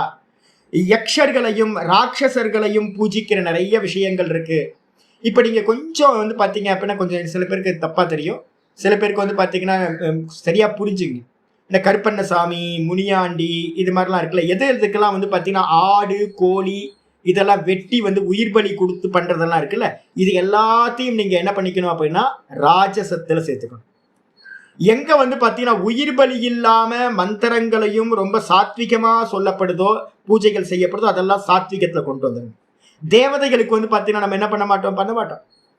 இங்க ஒரு அருமையான கோயில் இருக்கு, நம்பி கோயில் அப்படின்னு ஒரு கோயில் இருக்கு.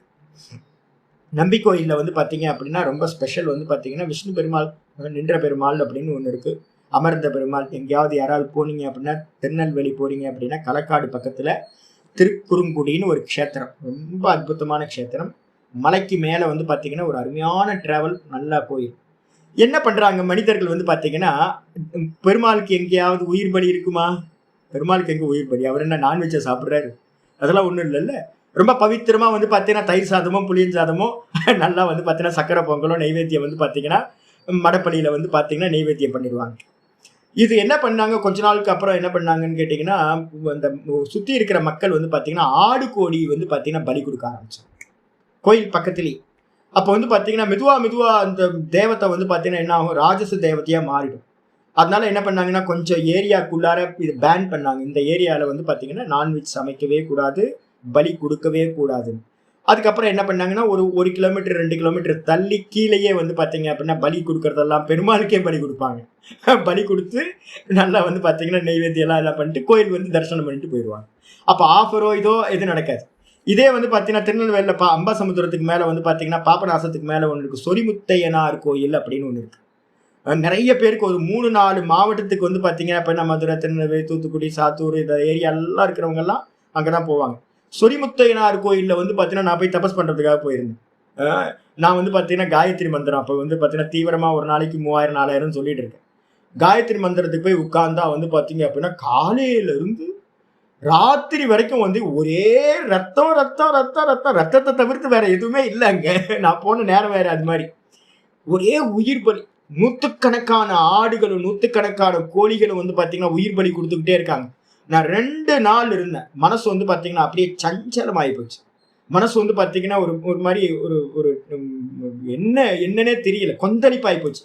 சாத்விகமா இருந்த என்னுடைய மனசு வந்து சாந்தமா இருந்த மனசு கொந்தளிப்பாயிடுச்சு. நான் அப்ப முடிஞ்சு போயிட்டேன், என்னன்னு கேட்டீங்கன்னா இங்க இருக்கக்கூடாது அப்படின்னு. அங்க இருக்க பூஜாரி சொன்னார், சாமி உங்களை மாதிரிலாம் இருக்கணும், நீங்க இருந்து தபஸ் பண்ணுங்க, நான் உங்களுக்கு எல்லாம் பண்றேன் அப்படின்னு. ஐயோ என்னால இருக்க முடியாதுங்க அப்படின்னு அங்க இருந்து கிளம்பி வந்தாச்சு. இதுல வந்து பாத்தீங்க அப்படின்னா நம்பி கோயில்ல வந்து பாத்தீங்கன்னா ஆனந்தமா இருந்து அனுஷ்டானம் பண்ண முடிஞ்சது. ரொம்ப பிளசண்டான கோயில். ஏன் அப்படின்னா சாத்விகம். அப்ப வந்து பாத்தீங்கன்னா தேவதைகளை நீங்க எப்படி உபாசிக்கிறீங்கன்றதை பொறுத்து இருக்கு. காஞ்சிபுரத்துல வந்து பாத்தீங்க அப்படின்னா நம்ம பாக்குறோம், காஞ்சி காமாட்சி நம்ம பார்த்துட்டு இருக்கோம். காஞ்சி காமாட்சிலாம் வந்து பாத்தீங்கன்னா சங்கரர் வரத்துக்கு முன்னாடி எப்படி இருந்துச்சு அப்படின்னா உயிர் பலி கொடுத்து ராஜச தேவதையா வச்சிருந்த இது. சங்கரர் பாக்குற ஐயோ அம்பால வந்து பாத்தீங்கன்னா இப்படி ராஜசமா ஆக்கி வச்சிருக்காங்களே, ரொம்ப ரஜசிக்கா வந்து பாத்தீங்கன்னா கோர ரூபத்துல அம்பாள் இருந்திருக்கா. அப்போ வந்து பாத்தீங்கன்னா சுவாமி என்ன பண்ணிருக்காரு, சங்கரர் வந்து பாத்தீங்கன்னா அங்க வந்து முறையா வந்து பாத்தீங்கன்னா மகாராஷ்டிரால இருந்து கொஞ்சம் ஃபேமிலியை கூப்பிட்டு வந்து நல்ல சாத்விகமான பூஜைகளை கொடுத்து அவங்கள வந்து மெயின்டைன் பண்ண சொல்லி எல்லாத்தையும் தேவதை பூஜைகள்ல இருந்து எல்லாத்தையும் சாத்விகமாக்கி இப்போ நம்ம பாக்குற காமாட்சிலாம் முன்னாடி இல்லை, முன்னாடி ரொம்ப ராஜசமா இருந்த தேவதை. அப்போ நம்ம என்ன பண்றோமோ, என்ன மாதிரியான பூஜைகள் பண்றோமோ அதுக்கேற்ற மாதிரி தேவதைகள் வந்து பாத்தீங்கன்னா ரியாக்ட் ஆகும் உங்களுக்கு. இப்ப நான் சொன்னேன்ல, இந்த நம்ம சதானந்தத்தோட ஃபேமிலி அவங்களோட தேவதா வந்து விருதுநகர் பக்கத்துல இருக்கு, பச்சை தண்ணி அம்மன் பேர். பச்சை தண்ணி அம்மன் கோயில்ல வந்து பாத்தீங்கன்னா எனக்கு ஒரு குட்டியா கட்டி தரேன் சுவாமி அப்படின்னு அவங்க அண்ணன் வந்து பாத்தீங்கன்னா என்ன பண்ணாரு, சுவாமி நம்ம கோயில் இருக்கு, போய் ஒரு நல்லா இருக்கா பிடிச்சிருந்தா சொல்லுங்க, நான் ஒரு நல்லா நீங்க தபஸ் பண்றதுக்கு ஒரு குட்டியா கட்டி தரேன் அப்படின்னா. நான் ட்ரை பண்றேன், நான் போய் பார்த்துட்டு சொல்றேன் அப்படின்னு நான் அங்க போய் தங்கினேன். அங்க போய் தங்கும் போது வந்து பாத்தீங்க அப்படின்னா ஒரு சின்ன குடிசை இருந்துச்சு. கோயில் நல்ல கோயில். அம்பாள் வந்து பாத்தீங்கன்னா சின்னதா ஒரு தேவதா, அவங்களோட பரம்பரையில இருந்திருக்கும் ஒரு கன்னி தேவதா. அது அந்த தேவத்தை வந்து பாத்தீங்க அப்படின்னா சின்ன சிலை. நான் டெய்லி என்ன பண்ணுவேன், ஒரு அபிஷேகம் பண்ணுவேன், லலிதா சஹஸ்ரநாமம் சொல்லி டெய்லி எனக்கு என்ன பாராயணம் இருக்கோ ருத்ரத்தை சொல்லி பஞ்ச சூக்தத்தை சொல்லி எனக்கு வைதிகமா என்னெல்லாம் தெரியுமோ அந்த அபிஷேக ஆராதனைகள்லாம் பண்ணேன். 2-3 நாள் பண்ணேங்க. 3 நாள் பண்ணதுக்கு அப்புறம் 3ஆவது நாள் 4ஆவது நாள் வந்து பாத்தீங்கன்னா ராத்திரி நான் படுத்திருக்கேன், ஒரே டிசென்ட்ரி, ஃபுல்லா டிசென்ட்ரி. என்னன்னு நான் சாப்பிட்றதே வந்து பாத்தீங்கன்னா ரொம்ப அல்பாகாரம், வெறும் வந்து ஒரு கிச்சடி தான் சாப்பிட்டு இருக்கேன். என்ன ஏன் இப்படி ஆச்சுன்னே தெரியல. படுத்துட்டே இருக்க ராத்திரியில வந்து பாத்தீங்கன்னா அந்த தேவதை வந்து பாத்தீங்கன்னா தலைமாட்டுல இருந்து ஏதோ பேசுது, யாரோ பேசுறாங்க. நிமிந்து பாக்குறேன், பார்த்தா அந்த தேவதை வந்து பாத்தீங்கன்னா சொல்லுது, நான் ரொம்ப நாளா இங்க இருக்கேன், நீ என்ன ஏன் விரட்டணும்னு பாக்குற அப்படின்னு. பச்சை தண்ணி அம்மன் கேக்குது என்ன, நான் ரொம்ப நாளா இங்க இருக்கேன், என்னை எதுக்காக நீ வந்து பாத்தீங்கன்னா விரட்டணும்னு நினைக்கிறேன். நான் என்ன விரட்டினேன் ஏன் அப்படின்னு கேட்டீங்கன்னா அதுக்கு வந்து வைதிகமான அந்த பூஜைகள் வந்து பாத்தீங்கன்னா பிராக்டிஸ்ல இல்லை. அப்ப ராஜசமான பிராக்டிஸ்ல இருக்கிற ஒரு தேவதைய நாம் போய் ஒரு சாத்விகமா வந்து பாத்தீங்கன்னா நல்ல ஆடு கோழி சாப்பிட்ற ஒரு தேவதைகிட்ட வந்து பாத்தீங்கன்னா நீங்க எங்கேயாவது போய் அவன்கிட்ட போய் சக்கரை பொங்கலை கொடுத்தீங்கன்னா ஒத்துக்க முடியுமா ஒரு பர்சன்ட்ட? யோசிச்சு பாரு. நீ வாப்பா சக்கரை பொங்கலும் புளியோதரையும் சாப்பிடு அப்படின்னா, ஐயோ என்னையா சக்கரை பொங்கலையும் புளியோதரையும் தர, நீ நான் நான்வெஜ் சாப்பிட்ற ஆளியா அப்படின்னா, நான்வெஜ் சாப்பிட்றவனுக்கு எப்படி நீங்க அப்ப புரிதல் வித்தியாசம் புரியுது இல்லை? இதே மாதிரி தேவதைகளுக்கும் வந்து பாத்தீங்க அப்படின்னா சாத்விக தேவதை, ராஜச தேவதை, தாமச தேவதைன்னு இருக்கு. இந்த 3 தேவதை வந்து பாத்தீங்க அப்படின்னா அதுக்கான பூஜை முறைகளை தான் நம்ம பண்ணியாகும். அதுதான் இங்க ஆச்சாரியர் சொல்றாரு என்னன்னு கேட்டீங்கன்னா, தாமசி தமோ நிர்வൃத்தா.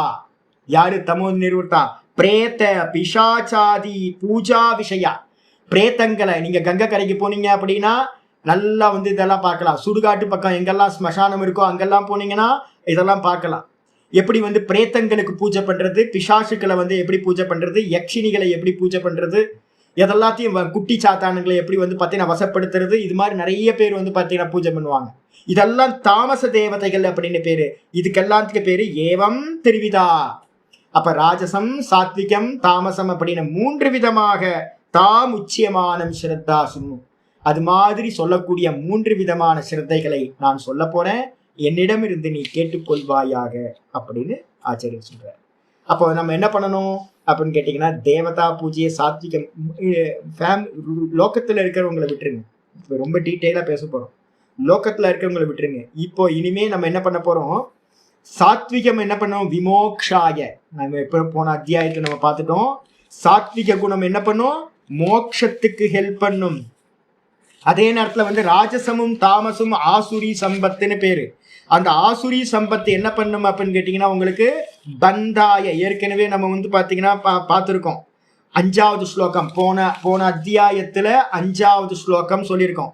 தெய்வீ சம்பத் விமோக்ஷாய நிபந்தாய ஆசுரி மதா. மாசுச்ச சம்பதம் தெய்வீம் அபிஜாதோசி பாண்டவன் 5வது ஸ்லோகம் போன அத்தியாயத்துல பார்த்திருக்கோம். என்னன்னு கேட்டீங்கன்னா, தெய்வீ சம்பத்துன்னு எது சாத்விகமான இயல்புகள் இருக்கோ அது சம்சார பந்தத்திலிருந்து நம்மளை விடுதலை செய்யும். ராஜசம் தாமசத்தை பாத்தீங்கன்னா எதுக்காக பரிவர்ஜனம் பண்ணணும், தியாகம் பண்ணணும். ஏன்? அப்ப நான் திரும்ப திரும்ப அது சம்சாரத்தை கொடுக்கும். இப்ப நம்ம குரூப்லயே பாத்தீங்கன்னா சில பேர்லாம் குல தெய்வத்தை எல்லாம் உபாசனை பண்றவங்க, ராஜச தேவதைகளை உபாசனை பண்றவங்களா இருக்காங்க. அப்போ என்ன பண்ணணும் அப்படின்னா, பிரதான தேவதைக்கு வந்துருங்க. விஷ்ணு பகவானுக்கும் சிவபெருமானுக்கும் வந்துருங்க, அம்பாளுக்கும் வந்துருங்க, லலிதா பரமேஸ்வரி மாதிரி. அப்ப முருகரும் இல்ல பாத்தீங்க அப்படின்னா விநாயகர், இந்த மாதிரி சண்மத ஸ்தாபனம் பண்ணிருக்குல்ல, சூரியனா இருக்கட்டும், கணபதியா இருக்கட்டும், சுப்பிரமணியரா இருக்கட்டும், சிவனா இருக்கட்டும், விஷ்ணுவா இருக்கட்டும், அம்பாலா இருக்கட்டும், இந்த 6 தேவதைக்குள்ளார அதுவும் எப்படி வந்துடணும், காளி மாதிரியான தேவதைகளை தாமச தேவதைகளை இது பண்ற கூடாது. ரொம்ப சாத்விகமான தேவதைகளை, ரொம்ப நல்ல ரொம்ப பாத்தீங்கன்னா சாந்தமா இருக்கிற ரூபத்தை எடுத்துங்க. அப்ப எடுத்துக்கிட்டு மந்திரம் பாத்தீங்கன்னா சாத்விக ராஜச தாமசம் இருக்கு. அதே மாதிரி தேவத்தை சாத்விக ராஜச தாமசம், நீங்க பண்ற பூஜைகள்ல சாத்விக தாமச ராஜசம், நீங்க பண்ற நெய்வேத்தியத்துல சாத்விக தாமச ராஜசம் அப்படின்னு பிரிச்சு இருக்கு. அப்ப நம்ம என்ன பண்ணணும், எதெல்லாம் நம்ம பண்ணிக்கிட்டு இருக்கோமோ ராஜச தாமசமா அதெல்லாம் தூக்கி ஓரமா போட்டுட்டு மோட்சத்துல அடையணும்னு யாரெல்லாம் நினைக்கிறோமோ அவங்க எல்லாம் சாத்விகத்தை ஸ்வீகாரம் பண்ணணும். அதுக்காக தான் இது சொல்ல ஆரம்பிக்கிறது. அப்ப தேவதா பூஜையை மட்டும் வச்சுங்க. தேவதா பூஜையை வச்சுக்கிட்டு மீதி எல்லாம் நம்ம பாத்தீங்கன்னா தியாகம் பண்ண வேண்டியது அப்படின்னு புரிஞ்சுக்கணும். குலதெய்வத்தை வருஷத்துக்கு 2 வாட்டி பாத்தீங்கன்னா போறீங்களா, அதை விட்டுறாதீங்க. உபாசனா தெய்வம் வேற, குலதெய்வத்துக்கு கொடுக்குற நேர்த்தி கடன் அப்படின்றது வேற. நேர்த்தி கடன்ல குறை வைக்காதீங்க. 3 முறை பாத்தீங்கன்னா பண்ண சொல்லியிருக்கு. முண்டக்க உபநிஷத்துல 3 முறை பாத்தீங்கன்னா சொல்லியிருக்கு. இப்ப ஆடி மாசத்துக்கு ஒண்ணு பண்ணுவோம், இப்ப இந்த ஜனவரி மாசத்துக்கு ஒண்ணு பண்ணுவோம், அதுக்கப்புறம் பாத்தீங்கன்னா மே மாசம் ஒண்ணு பண்ணுவோம். 3 பட்டத்துக்கு பாத்தீங்கன்னா 3 முறை பாத்தீங்கன்னா பொங்கல் வைக்கிறது. அதை பண்ணிட்டு வந்துருங்க. அது கடன். அது பாத்தீங்கன்னா குலதெய்வத்தை நம்மளை காப்பாற்றும். அதே நேரத்துல பாத்தீங்க அப்படின்னா உபாசிக்கிறது பாத்தீங்கன்னா பிரதான தேவதைகளை மட்டும் உபாசனை பண்ணிக்கோ. இதே நீங்க வானப்பிரஸ்தனாவோ இல்ல பாத்தீங்கன்னா சன்னியாசி ஆயிட்டோம் அப்படின்னா எல்லாத்தையும் தூக்கி ஓரமா போட்டு ஏக்க தேவதைக்கு வந்துடுறது. குலதெய்வம் கூட தேவை வானப்பிரஸ்தர்களுக்கு குலதெய்வ வழிபாடு கூட தேவையில்லை, முக்கிய தேவதா வழிபாடு. கிரகஸ்தாசிரமத்துல இருக்கிறவங்களுக்கு கண்டிப்பா குலதெய்வம் என்னவா இருக்கோ, பெரியவங்க என்ன பண்ணிட்டு இருந்தாங்களோ அதை ஃபாலோ பண்ணிக்கிட்டே வாங்க. அது ராஜசமா இருக்கலாம், சாத்விகமா இருக்கலாம், தாமசமா இருக்கலாம். நிறைய பேர் பிராமணருக்கு ஃபேமிலிலேயே பாத்தீங்கன்னா குலதெய்வம் பாத்தீங்கன்னா சில பேரோட இப்பெல்லாம் நான் கேட்கிறேன், சில பேரோட தேவத்தை ராஜச தேவதையாகவும் இருக்கு. எனக்கு ஆச்சரியமா இருந்துச்சு, எப்படி உங்க ஃபேமிலியில எப்படி இந்த தேவத்தை வந்துச்சு அப்படி? இல்லை சுவாமி, எங்க தாத்தா பாட்டெல்லாம் இதான் பண்ணிட்டு இருந்தாங்க அப்படின்னு. எனக்கு ஆச்சரியமா இருக்கு, எப்படி இதை பண்ணாங்க அப்படின்னு. சரி, ஏதோ பெரியவங்க என்ன பண்ணிட்டு இருக்காங்களோ அதை அப்படியே கண்டினியூ பண்ணிங்க. ஆனா உபாசிக்கிற தேவதா, உபாசிக்கிற மந்திரம் சாத்விகமாவே இருக்கட்டும். சரி. ஓம் பூர்ணமத பூர்ணமிதம் பூர்ணாத் பூர்ணமுதச்யதே பூர்ணஸ்ய பூர்ணமாதாய பூர்ணமேவாவசிஷ்யதே. ஓம் சாந்தி சாந்தி சாந்தி. ஹரி ஓம் ஸ்ரீ குருப்யோ நமः. ஹரி ஓம். ஓம் ஸ்ரீ கிருஷ்ணாய பரமாத்மனே நமः. ஸ்ரீ கிருஷ்ண கிருஷ்ண கிருஷ்ண காயேன வாசா மனசேந்திரியைர்வா புத்தியாத்மனா வா பிரகிருதே ஸ்வபாவாத் கரோமி யத்யத் சகலம் பரஸ்மை நாராயணாயேதி சமர்ப்பயாமி. ஓம் தத்சத் இதி பரபிரம்மார்ப்பணமஸ்து. நாராயண நாராயண நாராயண. ஹரி ஓம். ஹரி ஓம்.